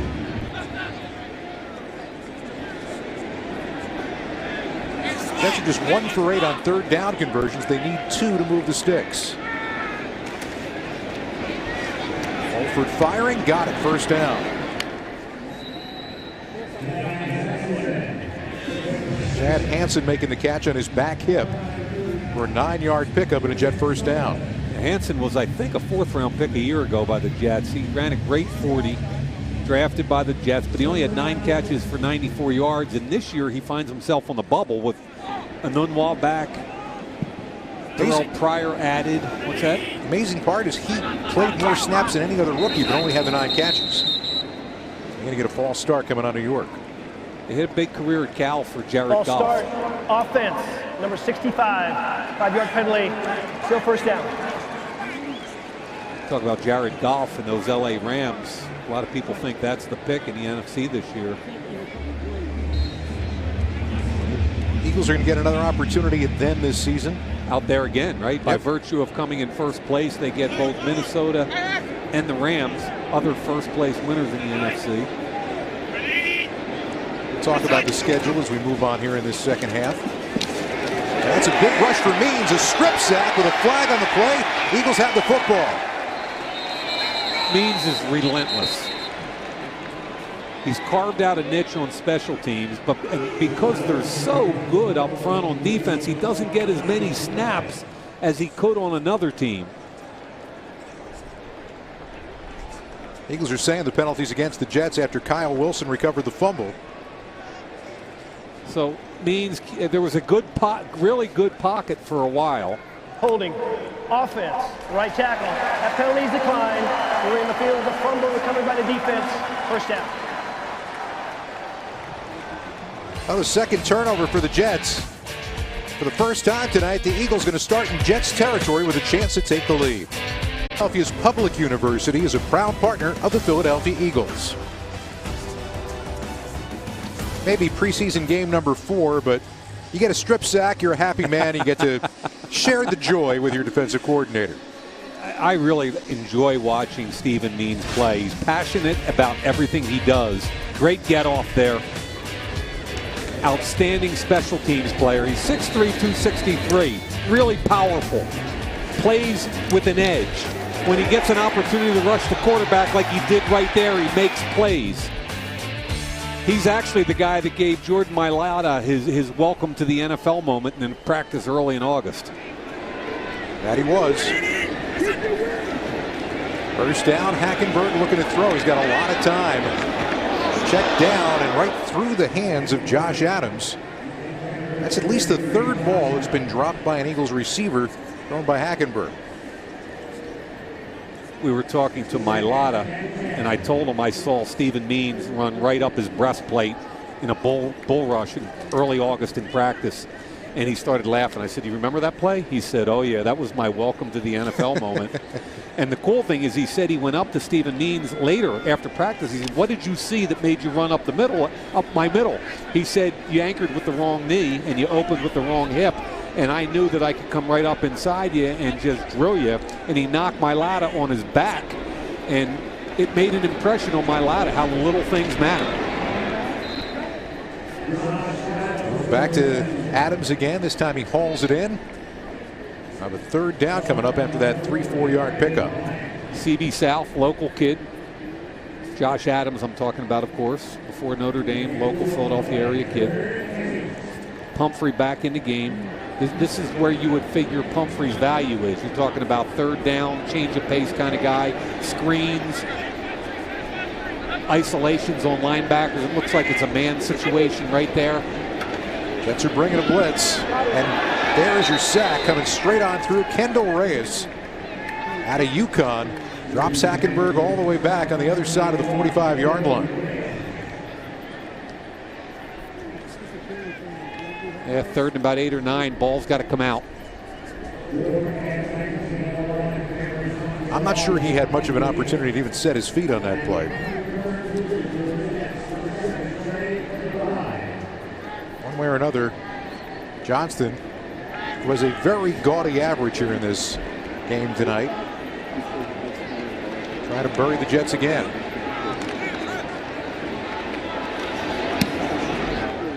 That is a bomb of a punt. Is it going to stop in time, though? Nope.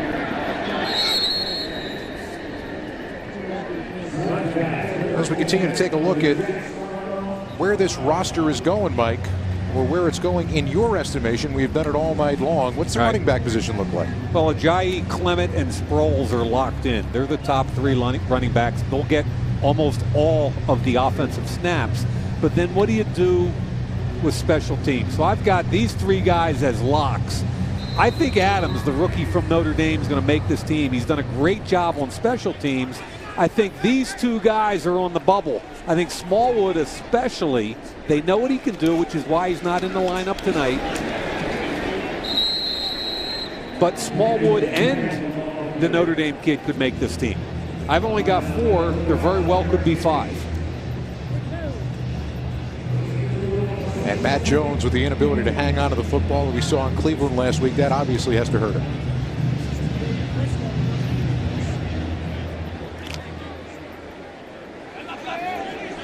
Second down and 8 for New York. Just past the halfway point of this third quarter.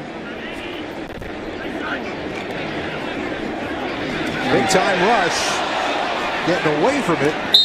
Walford makes something out of nothing, and that late hit is going to give the Jets a first down. Winston Craig did a nice job. First-year player out of Richmond getting penetration, but he couldn't complete the sack. I think he beat Dakota Shipley. And they're going to call. Yep. Once the quarterback's given himself up, that's it. I know Personal foul, unnecessary roughness, defense, number 59. With a late hit to the quarterback. It's a 15-yard penalty from the end of the run. First down. Every defensive player I've ever talked to about that rule right there always says, listen, if the quarterback wants protection, that's fine, but he's got to get down early, because the further he goes and plays cat and mouse with us, the more he's going to get hit. And I think that's a fair call. That first down puts New York now at the 38-yard line. Trying to run a screen to the outside. McBride makes the first man miss, and he's going to get close to first down yardage, probably about a yard shy. Yeah, and Bosby's on the bubble, and there was a big buzz about Bosby coming out of mini camps. He's got to make this tackle. Okay, bubble screen. Everybody's running it now. Two guys are attacking. You get a chance for an open field tackle. Bosby's got to finish it. You can't give up 9 on a play that ought to get 1 or 2. Missed tackle, and Jim Schwartz is big on corners that tackle. Lots of options for the Jets on 2nd and 1, but fourth game of the preseason, take the path of least resistance. That would be run on the football for a first down in Eagle territory.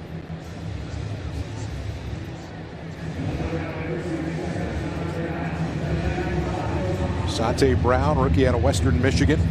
Another one of those hybrid guys, a lot like Rouget Hill, and Nate Gary was a safety slash linebacker at Western Michigan. Had 22 tackles in a game last year. He can run. He can really run. Pressure coming, and the throw is incomplete. Let's go down to Dave Spadaro. Well, I'm here with Pro Bowl tight end Zach Ertz. Well, we'll talk about that in just a second. Let's talk about the offense in 2018. It starts in 1 week. How excited are you? Yeah, I'm pumped. I mean, obviously the preseason is a preseason. We've got a lot of good work against our defense the entire training camp. But come September 6th, this place is going to be rocking like it always does. We're going to have the banner lowered. It's going to be an amazing environment, but at the end of the day, we have a game to play, and that's what we're focused on as a team, as an offense, and it's going to be an exciting game. Have you imagined what it's going to be like coming out here and celebrating the win in the Super Bowl and then getting ready for 2018? It all begins. Yeah, I mean, I think everyone's kind of envisioned that first game. It's probably going to be the loudest, best atmosphere any of us have ever been in. The fans are going to bring it like they always do, but even more so. So I have thought about it. It's going to be a lot of fun, but I'm just excited to start the year. It's been so long since February 4th of last year, and I think everyone's just excited for this season. Zach, now you are holding something in your hands, working on your hands. What is that? You've got a little soup, a canned soup there. Oh yeah, Campbell's Chunky Soup, limited edition Super Bowl cans.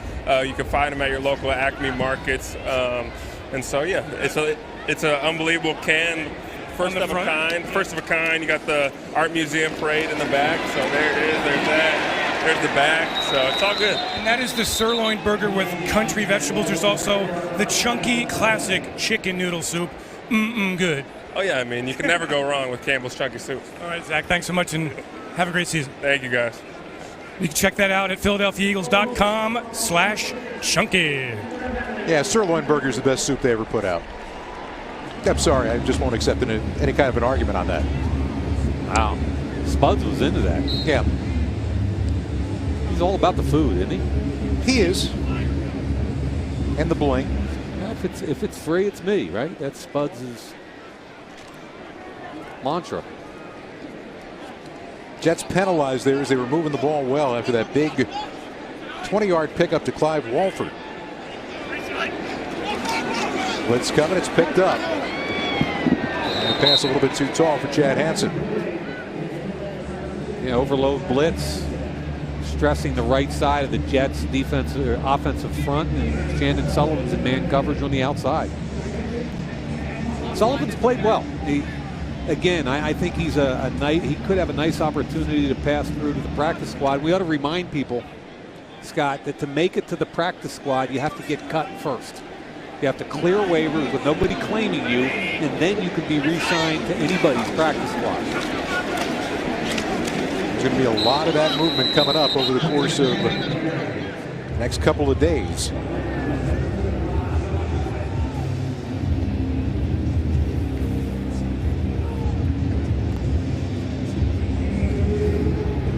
Inside zone. Hector at the point of attack, Joe Walker at the point of attack, and a good job coming from the backside. I think that was Sweat. Yep. Tell you, some of these Eagles numbers I struggle with. I got to look for the different hairstyles. Far side, Pete with the catch, well short. of first down yardage, but certainly within field goal range now. The Jets will get an opportunity to try one here. So we're under 3.5 left to go here in this third quarter.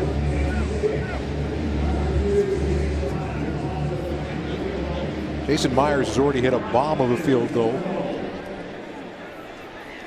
of 58 yards. This one's a 43-yarder.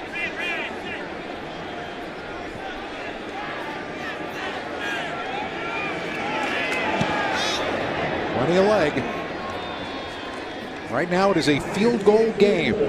2:58 to go in the third quarter. All about the field goals here in this final preseason game of 2018. Santander is proud to present the Eagles Legends community. For stories and features about retired Eagles and the rich history of the team, download the official Eagles mobile app today. Jaws is everywhere, isn't he? There's a good group of football players there. Harold Carmichael, saw Bill Berkey earlier. Oh, yeah. What a great legacy and history of this franchise, man. And to think about that legacy and history and what it's going to mean to all of them when that banner gets unfurled here on Thursday night. Last championship football-wise was 1960 over Vince Lombardi's Packers.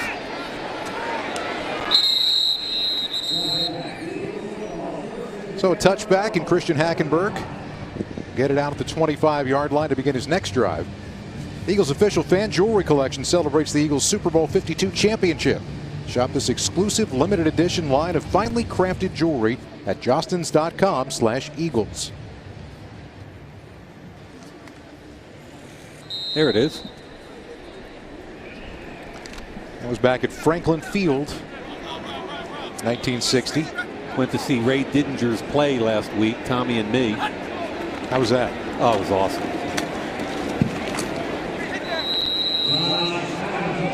And the shot we're looking at right now, everybody in Philly knows Ray Didinger, but the shot you're looking at is his son, the cameraman here, Dave Didinger, does an awesome job for us, has worked for NFL Films, really talented young man, and I'm telling you, this Tommy and Me play, really something.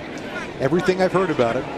It's not just a football story, it's a great relationship story, and there's Dave. There you go.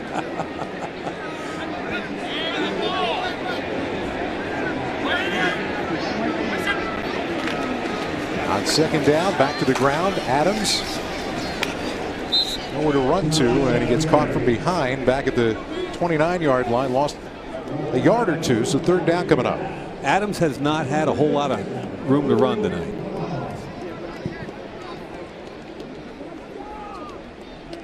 But they're getting him all lathered up, a bunch of touches.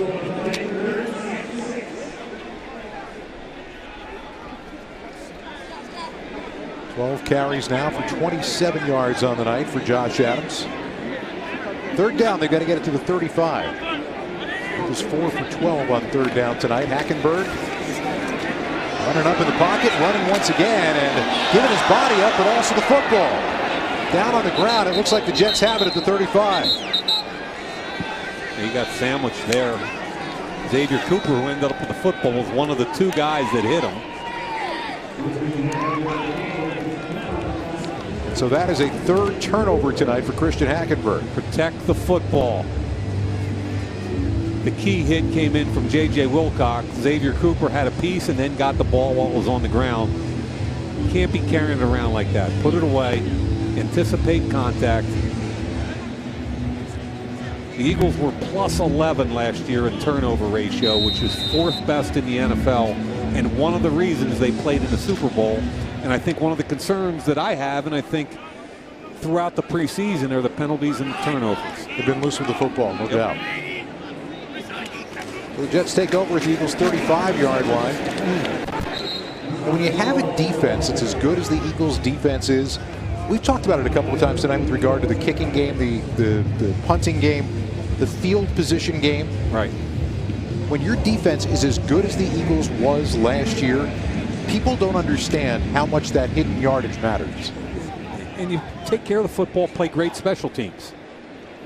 It's an amazing formula for winning football. Second down, quick throw. Oh, that is a big-time hit, and that's flags all over the field after Leroy Reynolds leveled Sherrod Peak.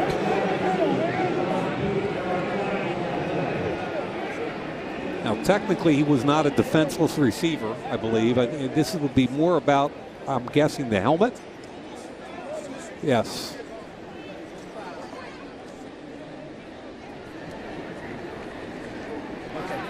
Personal foul, unnecessary roughness. Defense number 50, lowering the helmet and initiating contact. A 15-yard penalty at the end of the run. And that's what it sounded like. So the rule is, and I heard a lot about that this week in that seminar in New York, you have to initiate the contact, you have to lower the helmet. There's a lot of shoulder pad there. It was all shoulder pad, but the thing is he lowered the helmet.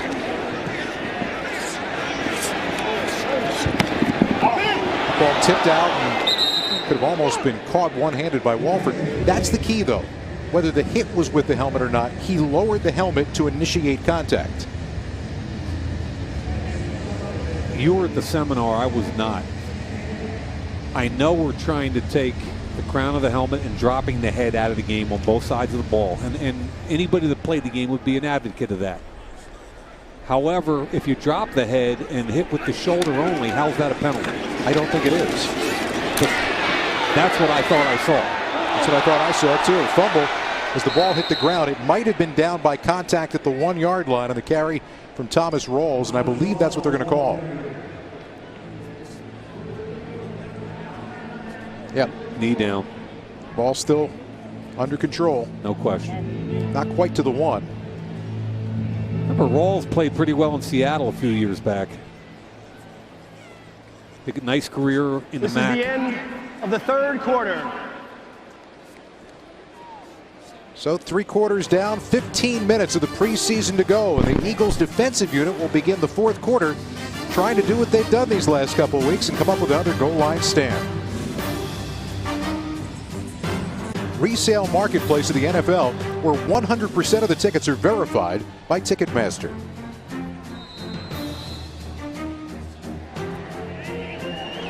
Back to play now as we begin the 4th quarter. That back corner throw to the end zone, well covered and incomplete. Chandon Sullivan, who I think's had a really nice night tonight. An interception. He's been active both on special teams and in the defensive pass game. Press coverage versus Chad Hansen. Gets his hands on him. Forces the ball to be elevated. You aren't watching earlier. The Eagles had another goal line stand earlier in this game, late in the first half. And they're trying to do that once again here right now. A little bit of a scramble defensively as they set up now with Walford working out of the shotgun. Pick play and wide open, and the Jets can't take advantage of it.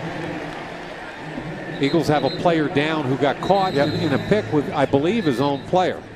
Watch what happens coming down here. Bang. Oof. I think Sullivan got drilled by Kyle Wilson, the linebacker. And the Jets can't complete a wide open pass to Charkandrick West. It is Sullivan who's down on the ground, and he never saw that shot coming. No. Completely inadvertent, running into his own teammate, or getting run over by his own teammate. Remember last week, we didn't do the game against Cleveland last week, but they had a great goal line stand, 4 consecutive passes. I hope he's okay. Good news is he's up and on his feet. Boy. Good for him. Happened on the goal line. Sullivan is in man here, and the linebacker Wilson is in man on the running back. This is a pick situation, and this linebacker's got to get over top. He's scared to death. He's beat, so he's trying to keep it as tight as possible, and he drills his own man, Sullivan. Now, what happens in a lot of situations, teams will play in and out, meaning the linebacker will take the in-breaking cut, and the corner will take the out-breaking cut. But in that one, they were locked on their individual receivers. 3rd down, Walford throwing back in the end zone, can't complete it. Back there is Rasul Douglas making that play along the back line of the end zone, bringing up 4th down. And Doug Peterson told us that Rasul Douglas needed to have a really consistent night. Nice job on the double move. In, back out, finds the ball at the last second, uses that 6'1" length to get a piece of it. You've got to be impressed with the Eagles' pass coverage inside the 5-yard line. Last week against Cleveland, 4 consecutive downs. Tonight, 3 consecutive. So the very rare 19-yard field goal attempt coming now for New York. Flag on the play. Kick is good, but got to wait on the penalty flag.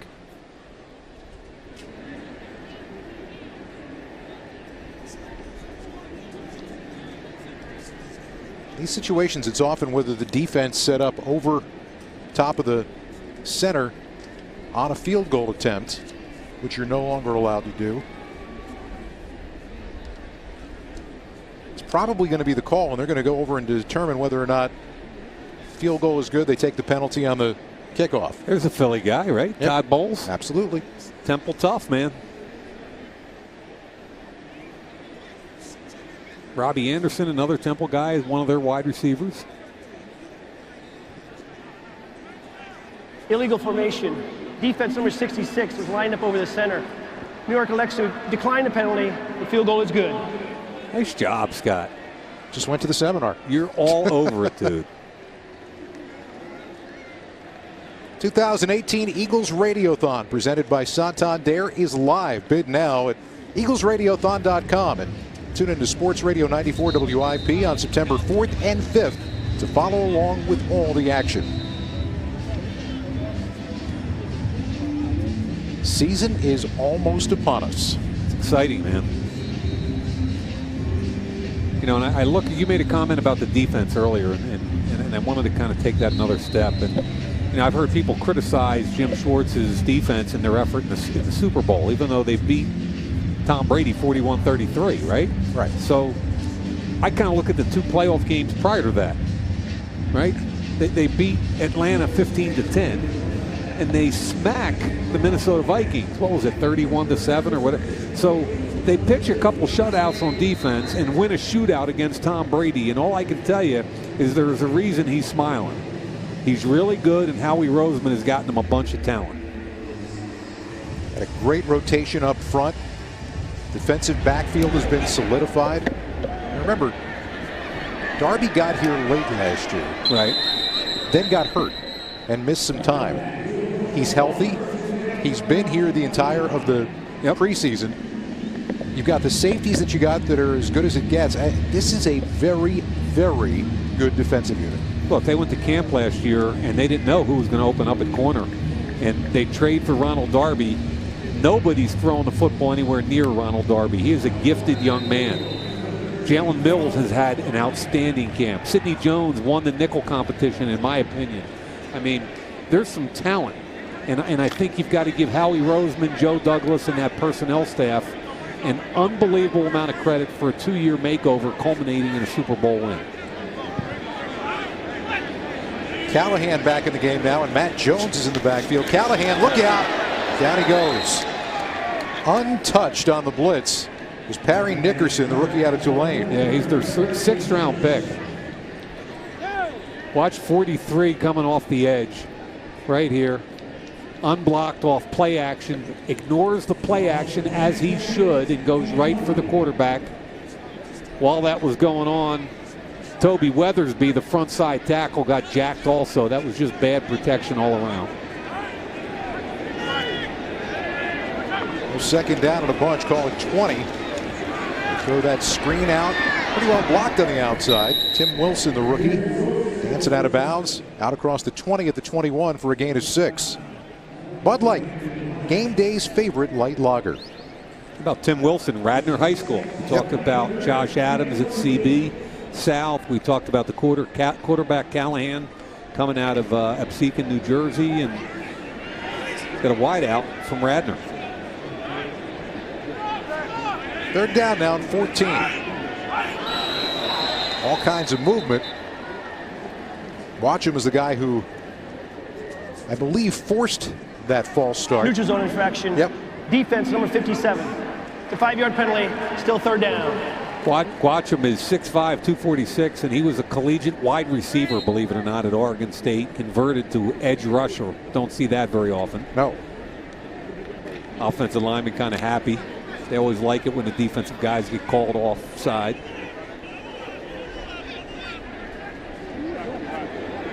Darius Prince in the game now, and he just came in motion now down to the near side. 3rd down and 9 for Callahan. A little bit of time. Throw it complete, but short of 1st down yardage to Rashard Davis. Stopped at the 31. I can't be forced to punt it away. Can't stop watching Jordan Mailata. Watch the heavy hands here. Kick slide. Now, bang, Malden. I mean, you see the head snap back, and regardless of whether he's standing tall or bending, guys are bouncing off those hands. Some kind of upside. Oh. And I just loved hanging out with him in the room. I mean, he's just like a bolt of electricity.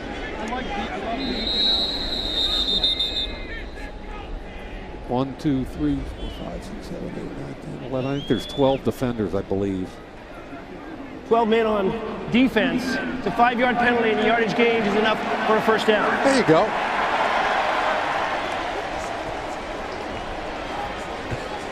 No rest for the weary. I mean, he's singing in our production meeting. He was talking about playing rugby. Said it's all been about the process. Yep, he's got that Australian accent. And he actually said the words, trust the process. I don't even know if he realizes in Philadelphia how well that's going to play. I know he doesn't understand the secondary meaning there, no. 1st down from the 36. Callahan on play action. Throwing. Great adjustment to the football and a catch by Tim Wilson for a 1st down at the Jet 49. Good for Tim Wilson. 2 good catches tonight. Callahan started the game. Here comes Wilson. Across the field. Ball's behind them. Just a natural hand snatch. Excellent job. 2 catches for 21 yards now for Tim Wilson, and the Eagles on the move after benefit of that 12 men on the field penalty, keeping this drive alive. Callahan escaping, living to see another play. You know, as well as Mailata's doing on the front side, Toby Weathersby's been struggling a little bit on the backside. There's been pressure on Callahan. Weathersby's a guy who had another year of eligibility at LSU, and I thought he should have used it. Now, I don't know anything about his personal situation. I'm just saying from a pure football perspective, I thought he could have hung in there, gotten another year of development, and perhaps gotten drafted. Just 21 years old. That's Jones driving ahead, hanging out of the football, and getting it down inside the 42. That's a powerful dude who had a bright future at one time. Came into the Washington Redskins organization. 240 pounds, and when he drops those shoulder pads, he can push a pile. The issue has always been ball security. Well, he's the deep back here, the lone setback on 3rd down and 2. They're under center, which usually means run. Does he have an escort? Oh, he does not. Turned off, and I've got to imagine in this spot, you go for it on 4th down. Yeah, unless there's something you really want to see from your field goal kicker, which you don't need to, right? Now, you're talking about a darn near 60-yarder. Yeah, you don't need it from Elliott. But you do need to see something out of Callahan or Jones or the offensive lineman, and that's what we're talking about when we say it's all about evaluation in preseason football. Final score doesn't matter. 100%. Crowd's into it. 4th and a long 2. Callahan throwing and right through the hands of his intended receiver. It was there for Billy Brown, and he couldn't haul it in. Brandon Bryant, the rookie from Mississippi State, there in coverage, and the Eagles give the ball up. They're turned away here early in the fourth. 9-3 here early in the fourth. Before the game, Dave Spadaro caught up with a very familiar face in the Philadelphia sports scene. Well, hard to believe on this sweltering night in South Philadelphia that hockey season is right around the corner and the Philadelphia Flyers ready to go, playing here at Lincoln Financial Field in February. Sean Couturier, what's it like playing in a big stadium, all these fans back home in Philadelphia? What's it going to be like? It's different. It's obviously great experience, and for me being here as a fan in the link, it's always a special atmosphere, always crazy, and hopefully we can get the same kind of atmosphere, and it should be a lot of fun. Little taste of the playoffs last year. You feeling good about the Flyers 2018, 2019? Yeah, I like our group. We have basically the same group. We're growing, we're maturing as it goes, and guys need to be ready to take a step forward and show what we're made of. Coots, thanks very much. We'll see you in South Philly at Lincoln Financial Field, February 23rd. Scott, back to you. That is going to be a wild day. That's pretty cool, huh? It's always cool to look at it when you see it in one of the other, but in our town, it's going to be fun. Philly's had a pretty good couple of years, huh? We hosted the draft a couple of years ago.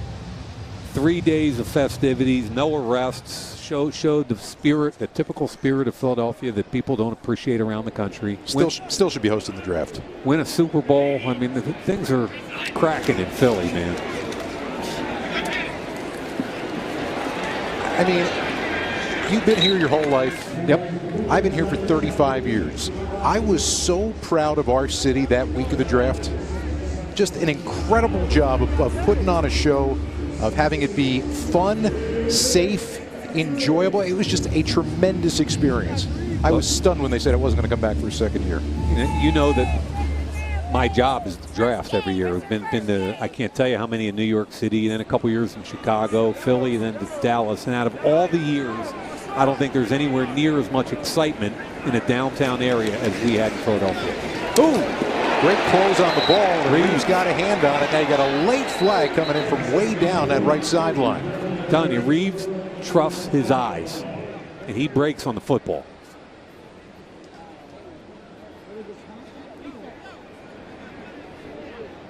Ball's going flat, and now he's driving inside. There is no foul on the play. The ball was in the air when the foul occurred. It's an incomplete pass. It brings up 4th down. That was textbook right there. Trust his eyes, driving the ball, used his inside or right arm to knock it down, and his left arm was around the waist in case something happened. Great job by Reeves. When a player makes a play like that in preseason game number 4 late, you're trying to figure out what you're doing. How big a factor is a play like that? I mean, I know that the coaching staff knows what he can do. How big a factor is that? It's a body of work, okay? And he keeps taking it. There are kids like him and DeAndre Carter and different players that have taken advantage of every snap they've gotten in training camp. Carter going to let it bounce. And the Jets are going to down it just inside the 15-yard line. 37 yards on the punt, no return. 8 minutes and 20 seconds left to go for some players to prove themselves.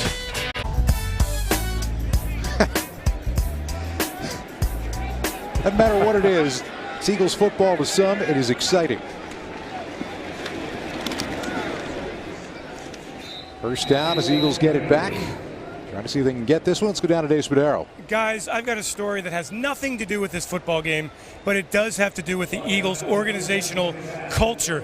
There's a sign, a Super Bowl sign in the Eagles locker room, and the Players Committee meeting with Doug Peterson, continuing a theme of this offseason. Turn the page. It's all about 2018. So that sign, when the Eagles get back to work on Sunday, will be gone from the Eagles locker room. The Players Committee and Doug Peterson agreeing that it's time to think about the Atlanta Falcons only. Last year was great, but it's all about doing it again in 2018. And if I remember correctly, I think it was Malcolm Jenkins who's the one that was very vocal last week in the city about we don't need a reminder of the Super Bowl. We've turned the page, moved on, let's go get another one. And there he is. I think it's the right mentality.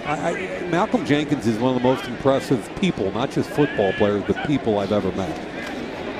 You know where I stand on that one. Now Matt Jones getting a couple of touches and a couple of chunks of yardage, leaving him 2 shy of a first down. So that game against Atlanta, this place will be rocking on Thursday night. Then the first quarter of the schedule at Tampa Bay, home for Indianapolis, at Tennessee. Yeah, they've got the AFC South and the NFC South. They play all 8 of those teams, and they get a heavy dose in the first quarter of the schedule. Game at Tennessee is no walk in the park, but Tampa Bay without Jameis Winston, and not sure necessarily what you're getting with Andrew Luck coming back from the Indianapolis team that was not very good last year. And it's interesting because they don't even play a division game until week 6 against the Giants. And I believe that's a Thursday night game up at Giants Stadium. So Minnesota, one of the top teams in the league, at Giants on Thursday night. Carolina, always a tough battle. And then Jacksonville in London. Home game for Jacksonville. And what I like, I think it's a real good time for the bye. You're halfway through the season and you're coming off a tough string of 4 games and then a long road trip. I'm telling you, looking at that right now, you got 2 of those games that are being played at home, but Giants are going to be better than they were last year. Way Nobody better. likes playing a Thursday night game in terms of the short week. Yep. And then Jacksonville, a team that might be the best defense in the NFL, on the road in London. That October stretch is a tough stretch of football. Yeah, it really is. And then you work into Dallas at home, at New Orleans. Folks, New Orleans is going to be a good football team. The Giants and Washington. So 3 of the 4 division games in that third quarter.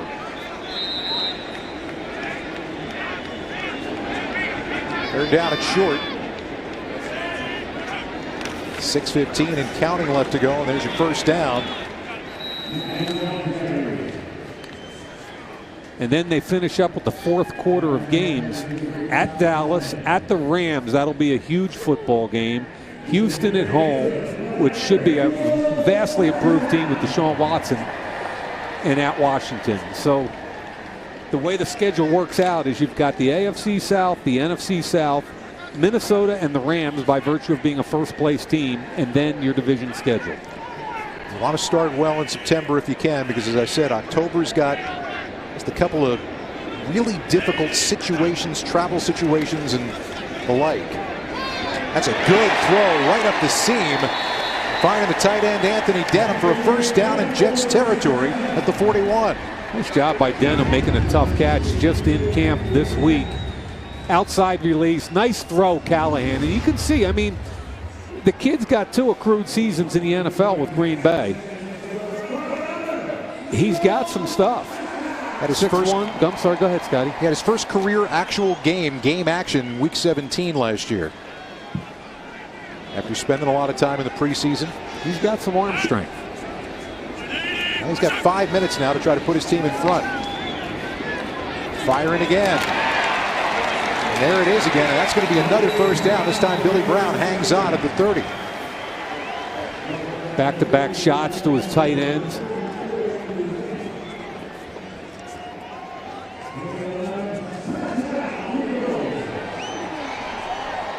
I know winning and losing doesn't matter in the preseason. You'd like to see a drive that produces a touchdown here. Yeah, you're in a situation here, and you want to see these young guys take advantage of it. You're down 6, late fourth quarter. How do they react?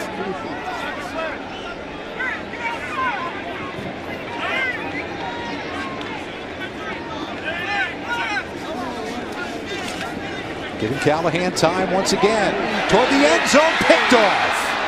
It was there had he put some air underneath it, but Derek Jones on the underside with the interception at the 1-yard line, and the drive is turned away. Callahan pumped it the other way, came back to his right, and as you said, a little bit underthrown because there's separation there. Derek Jones is a 6'2" corner, and you got to get some air under that football. Drop it in that back corner of the end zone. You got a touchdown. As it is, it's an interception. Now the play is under review in terms of whether it's at the 1-yard line or whether it's a touchback. Tonight's official reviews are driven by AAA. I gotta think, to me, that looks like a touchback. Well, his momentum carried him into the end zone where the ball broke the plane. I don't know how he could have done anything but fall backward into the end zone with that ball, right? He wasn't trying to advance it out, certainly. He wasn't down. nor was he giving himself up. Have fun with that one this year, by the way, the first time a guy dives toward the pylon. Because as soon as you do that, the new rule is you have given yourself up. As soon as you leave your feet to dive toward that corner pylon, you've given yourself up. Yeah, but it doesn't count till you land. Right.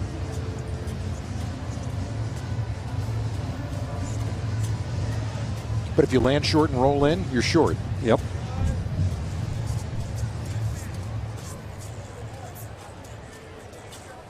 After review of the play, the intercepted player, second foot came down on the goal line. Therefore, by rule, it is the touchback. It'll be 1st and 10 from the 20-yard line, New York. I thought Please Cleat put was 4 minutes, 4 seconds in the game clock. Wasn't Cleat taking the day off? Now, you know what this is? This is the 4th preseason game. So guys rotate in, they rotate back out again. Wow. Apparently it works with the officials that way too. Is Lane Johnson? He's not going in. No.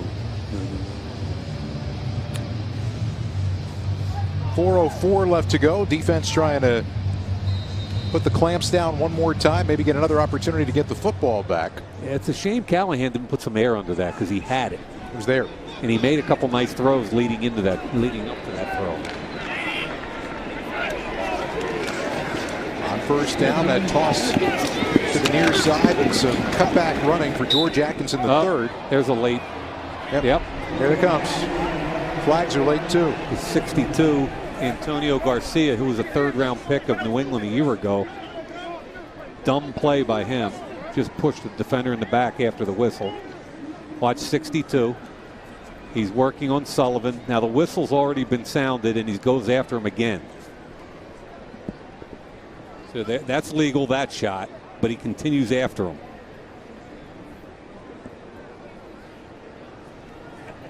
After the play, personal foul, unnecessary roughness, offense number 62. Penalty's half the distance from the end of the run towards the goal line. The down counts, it'll be 2nd down.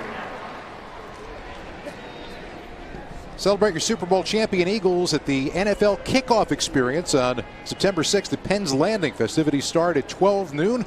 Multi-platinum artist Shawn Mendes will perform at 6 p.m. Visit NFL.com/kickoff for details. That place will be rocking. This is going to be a party town on Thursday. That place is going to be rocking. You know, we only got 3 games this year. You think they'll let us do Thursday night's game?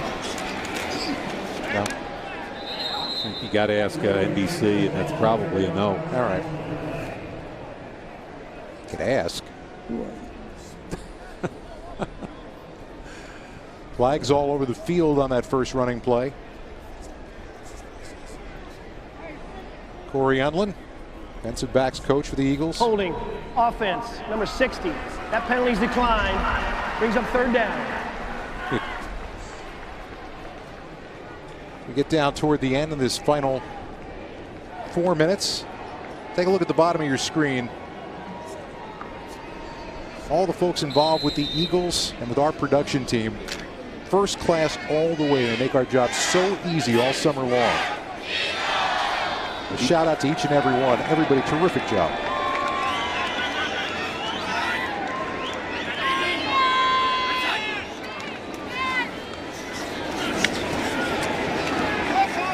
Scott, the Eagles people have been a joy to work with. They've been awesome. All they want is a quality broadcast, and it's really been fun. And it's not just because Artie Kempner is the guy who's the coordinating producer and director. We have a fantastic crew. I didn't know he was the coordinating producer. He got a new title, man. All the people in our truck are just awesome. All professionals. Been at this for a long time. Chris doing a good job tonight, filling in for T-Man.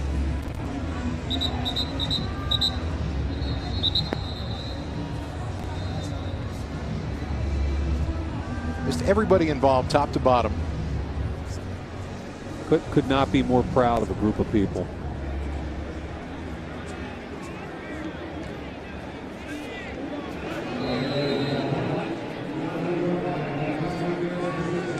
Well, the Jets will punt it away now. 3:39 left to go here in the game.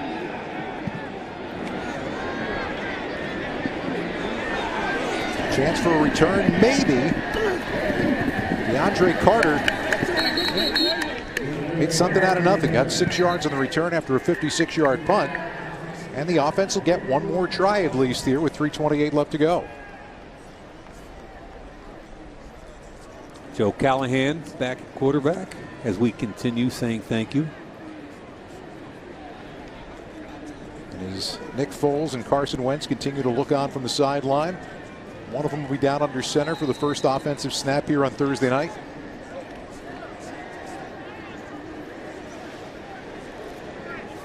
There's little Diddy, Dave Dittinger.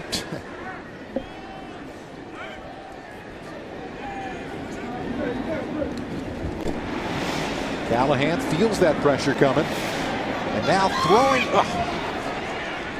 It was there, but throw kind of drifted. Now the question is, did he get his foot in? He did not. Tim Wilson tried to lay out and keep his feet in. According to the officials, but unable to do so. So Tim Wilson's shown great hands today, even though that was out of bounds. Look at those guys. Spotter, who's that guy? Yep. Huh? Those are the ones who are here in the booth with us. Have to put up with us for 3 long nights this year, 4 long nights normally.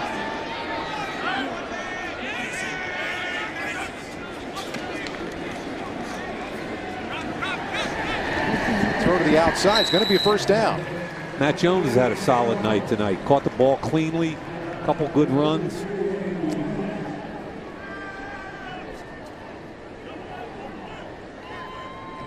Thanks for our on-field audio. Big parabolic mic. Is that his nickname? No. Oh, okay. Oh, you're right. Matt Jones has had a very impressive night. Casey Rogers makes the tackle, but they're in Jets territory now at the 38.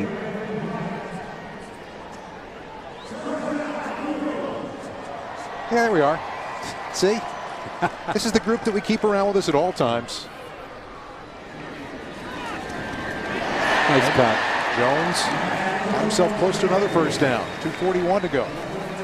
Had a lot of social media love that's been sent the way of this booth over the course of the summer. I want to thank everybody for that too. We have a good time doing this.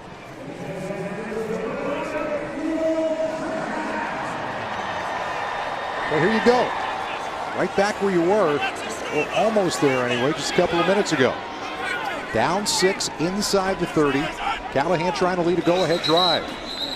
And you had a false start on the left side of the Eagles line. False start. Offense, number 68. It's a 5-yard penalty. Yeah. Still first down. Mount Mailata moved early. Well, you know what? You're not going to hide real well when you move early and you're that big. It looked like half the half the stadium moved.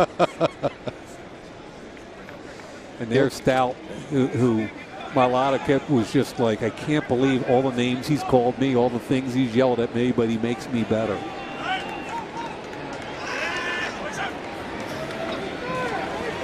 Setting up the screen. Jones picking up a block. Not enough of a block along the outside. Anthony Wint, rookie from FIU, made a good tackle there. So we reached the 2-minute warning as the Eagles try to see if they can get up over the top. By Independence Blue Cross. Stephen Means all over the field tonight. Special teams at defensive end. Big strip sack. Eagles recovered. His roster spot, in my mind, never in doubt. Love watching him play. And so Means taking a break for the rest of the night. It's about the offense now as they try to figure out a way to get into the end zone, see whether or not they can ultimately walk away with a win. Who impressed you aside from Stephen Means tonight? Well, we spent a lot of time talking about Mailata, the left tackle, and I think he's exceeded all expectations. I think Shandon Sullivan has had a good night tonight. And defensively, I think the linebacker Joe Walker has been all over the place, and you got to go watch the tape. But the running back situation, I think, is still up in the air. And Wendell Smallwood is in the mix, I think, with the Notre Dame kid Josh Adams, and I think it's going to be difficult for Pumphrey to find room because of that. And so you look at it, we come down to these final 2 minutes of this game, and then all of that shuffling starts tomorrow. And Dave pointed it out at the top of the broadcast. You've got an 8-day span of time. It's never happened in that compressed a period of time. all the cuts, practice squad, waiver stuff to get you to your full roster, and then a game on Thursday. Well, the only two teams it really affects like that are the Falcons and the Eagles. So, you know, the way they look at it, tomorrow, there's Howie Roseman.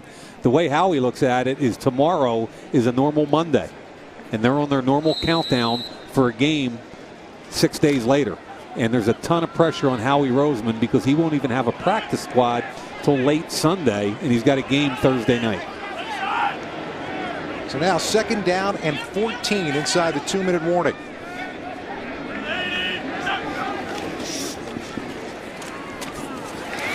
Good throw. That's Brown inside the 25. Where Callahan's had a lot of success tonight are with the tight ends in the middle of the field. Clock is running. Field goal's no good. They got to put the ball in the end zone. Plenty of time. 2 timeouts left, right? Yep.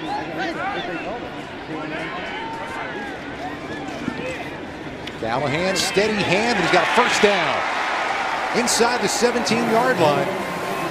1:20 to go. Good shot to Wilson. Wilson showing sure hands again. Clock continues to run. Kid from Absecon, New Jersey, trying to get into the end zone and win a ball game. Jones. Or like our coordinating producer likes to call it, Absecon. Well, Absecon, New Jersey. He lives in Delaware. They say Newark in Delaware. They say Newark up in North Jersey. Like Absecon, really? Sounds like some kind of convention.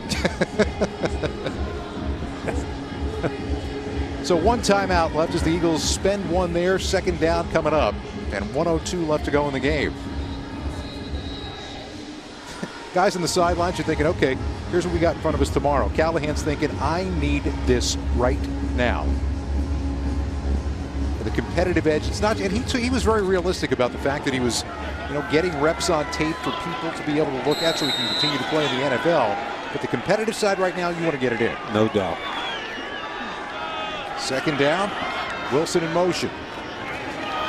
There's your throw and a leaping catch down at the 7-yard line. But he's not out of bounds. Nope. Good catch by Rashard Davis. They will mark him at the 6. 49 seconds and counting left to go. 1st and goal. Plenty of time, all kinds of opportunities. With a timeout left, they can still run the ball. And now, a timeout called for. The previous play is under review. Now, is it under review for the catch or for the spot? I'm just trying to see. I don't. I don't see a red. Now it's inside 2 minutes. It's the booth. Oh, that's exactly right. But you know what, though? It certainly has nothing to do with the ball moving anymore, because that's not a rule anymore. Both feet down. Control. Yeah. Yep. As soon as he's got control of the ball, the catch is completed. That's it. Again, I paid attention on Monday. Dude, you came out of there with pages of notes. I've never seen you invested like this as far as the rules. Well, it was a long ride up to New York. I might as well get something out of it. I'm not sure what this is all about, unless it's running the clock. Now, and trying to, it could be whether or not he got out of bounds. He did not. No. He was definitely down inbounds with control of the ball. By the way, that whole controlling it through the ground ridiculousness, that's gone. Yep. That's not anything anymore. The Des Bryant rule. Yep. Tonight's official reviews driven by AAA. Is that Carson down there talking to Callahan?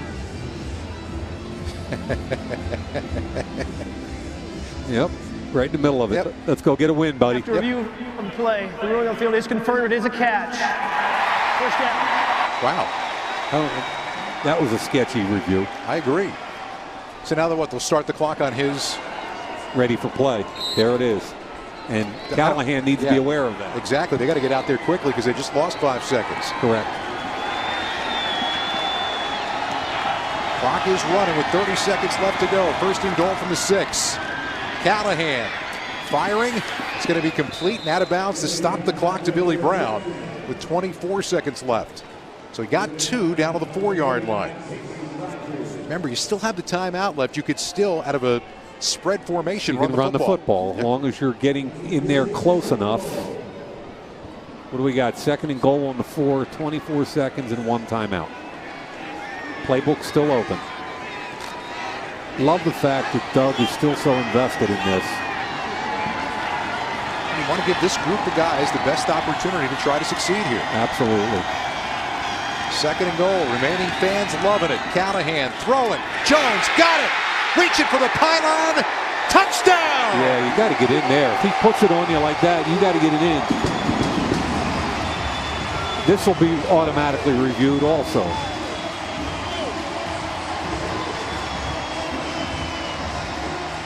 Really good drive from Matt Jones. Jones is in the flat. I think he's in. Yeah, sure looked like it. Here's the money shot. Doesn't have the ball yet, but now he's got it. Yep. Nope, broke the plane. Not down yet. That touchdown should stand. Really nice drive for Matt Jones, and I'm happy for him. He's had a rough preseason with ball security, but finished it off well tonight. Touchdown does stand. Here is your extra point now. For all intents and purposes, trying to win the game. And it's good. 11-play, 73-yard drive. Matt Jones, a huge part of it. The question now is, you talk about where things are, body of work for the entire of the preseason. There's never been a doubt with Matt Jones about natural ability. I mean, height, weight, speed. He's a big, strong, fast dude. Had a great year or two in Washington, but kept fumbling the football, and they let him go.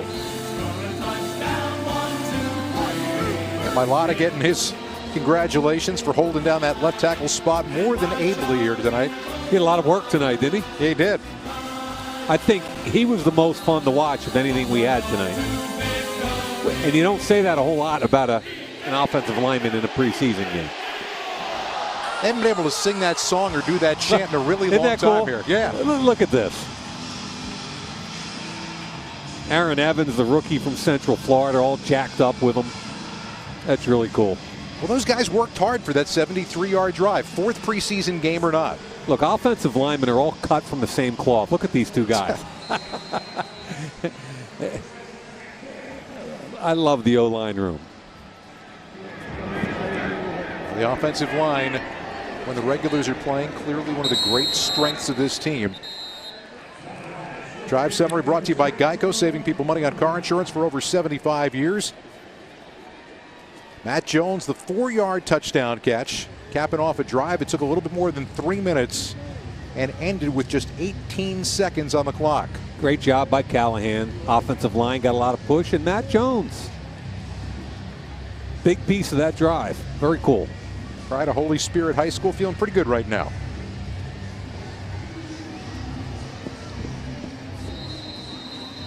He's still counting guys on the field right now and trying to figure out a way to win this game. Well, they coach them to, they pay them to coach for 60 minutes, right? Offside. Yep.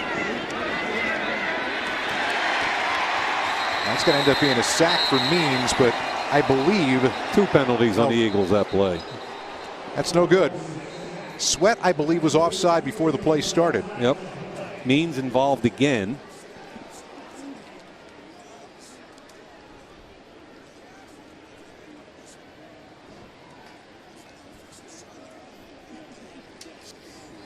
Look at Doug. Chris Wilson behind him as D-line coach, does a great job. Doug is still very much into this right now. Good for him.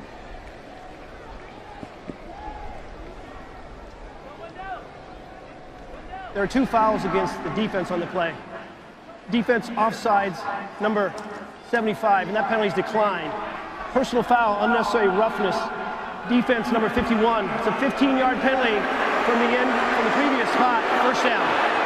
And Doug was actually yelling at Stephen Means, saying, use your head. Game's over if you use your head. So that's one of the points of emphasis this year, and it's always a point of emphasis with quarterbacks and safety, but you can't body slam them, ever. Got 11 seconds, so you can drop your defense pretty far back right now. The question that I have is, you watch a lot of tape. Yeah. John Wolford have the arm strength to be able to throw this ball toward the end zone right now? Throw it towards the end zone. He's not getting it in the end zone. I don't think. He started 4 years at Wake Forest. Will probably prove me wrong here, although this looks like one of those plays where, you know, you just pass it around behind and look for a... You still, you know what? You still have time. I'm going back to the Super Bowl now. Yeah. You still have time to try to throw a 15-yard pass and give yourself a chance to throw one up the grass. No doubt. They've got 3 timeouts. Correct. But his name's not Tom Brady. Officials seem content to spend a little time together.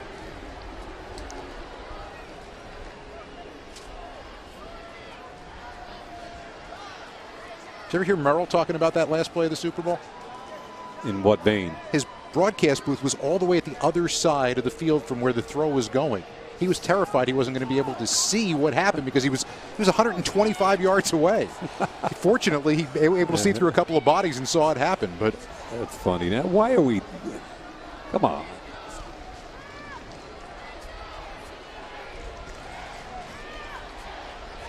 Eric Long working the phone. Bill Warndell. Billy Warndell right Enough there. said. Eric Long right there. Of course, we got Mike Quick right here. All-time Eagles great. And look at Tiny right there. There he is. What are you calling him Tiny for? It would be enforced from the spot where the quarterback was sacked. That yardage would be less distance than the 5-yard penalty from the previous spot. So we'll enforce the 5-yard defensive offside foul. It'll be... What? It'll still be first down. All right. Well, we got that sorted out. I hope they don't try to change the clock now.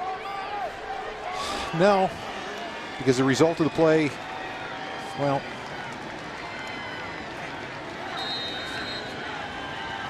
yeah, they definitely have time to try to throw one here and call a timeout because they've got 3 of them. And that's what they're doing. Incomplete. Big time hit.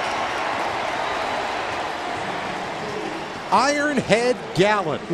I've wanted to say his name all night, and he comes up and makes the play. Just signed this week at safety.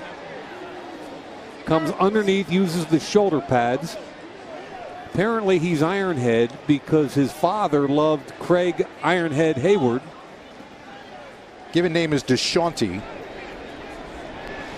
Yeah, he called him that when he was a kid, little guy, and then he went to Georgia Southern, started playing, and I guess he told somebody about it. People started picking it up, and now his name over his locker is not DeShaunty, it's Ironhead Gallen.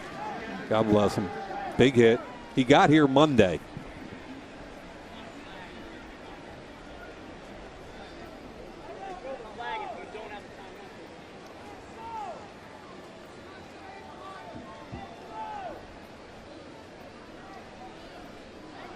Big time hit, unfortunately. Yeah. Has resulted in a slow to get up situation.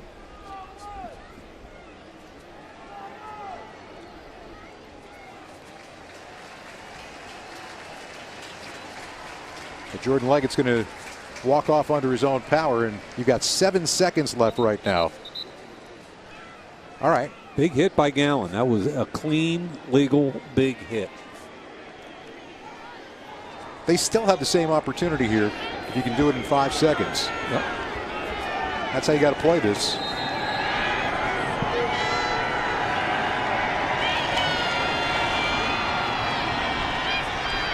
Now they're out of tries.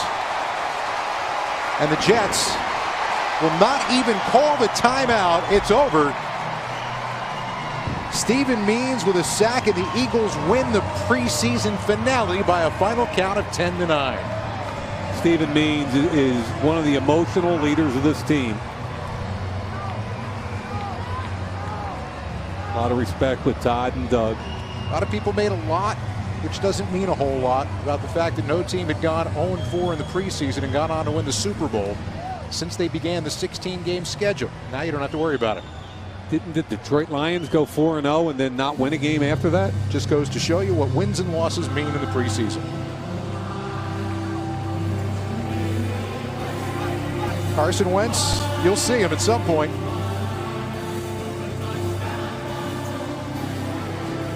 This caps off our Eagles preseason broadcast. Many thanks to you for joining us this year, and thanks to everyone involved in making these broadcasts a success. Catch the Eagles regular season opener next Thursday night right here at Lincoln Financial Field, where they host the Atlanta Falcons. For Dave Spadaro, Mike Mayock, and our entire fantastic crew, I'm Scott Graham. Thanks so much, and good night from Lincoln Financial Field, where the final score is the Eagles 10, the New York Jets 9. Enjoy the year, everyone.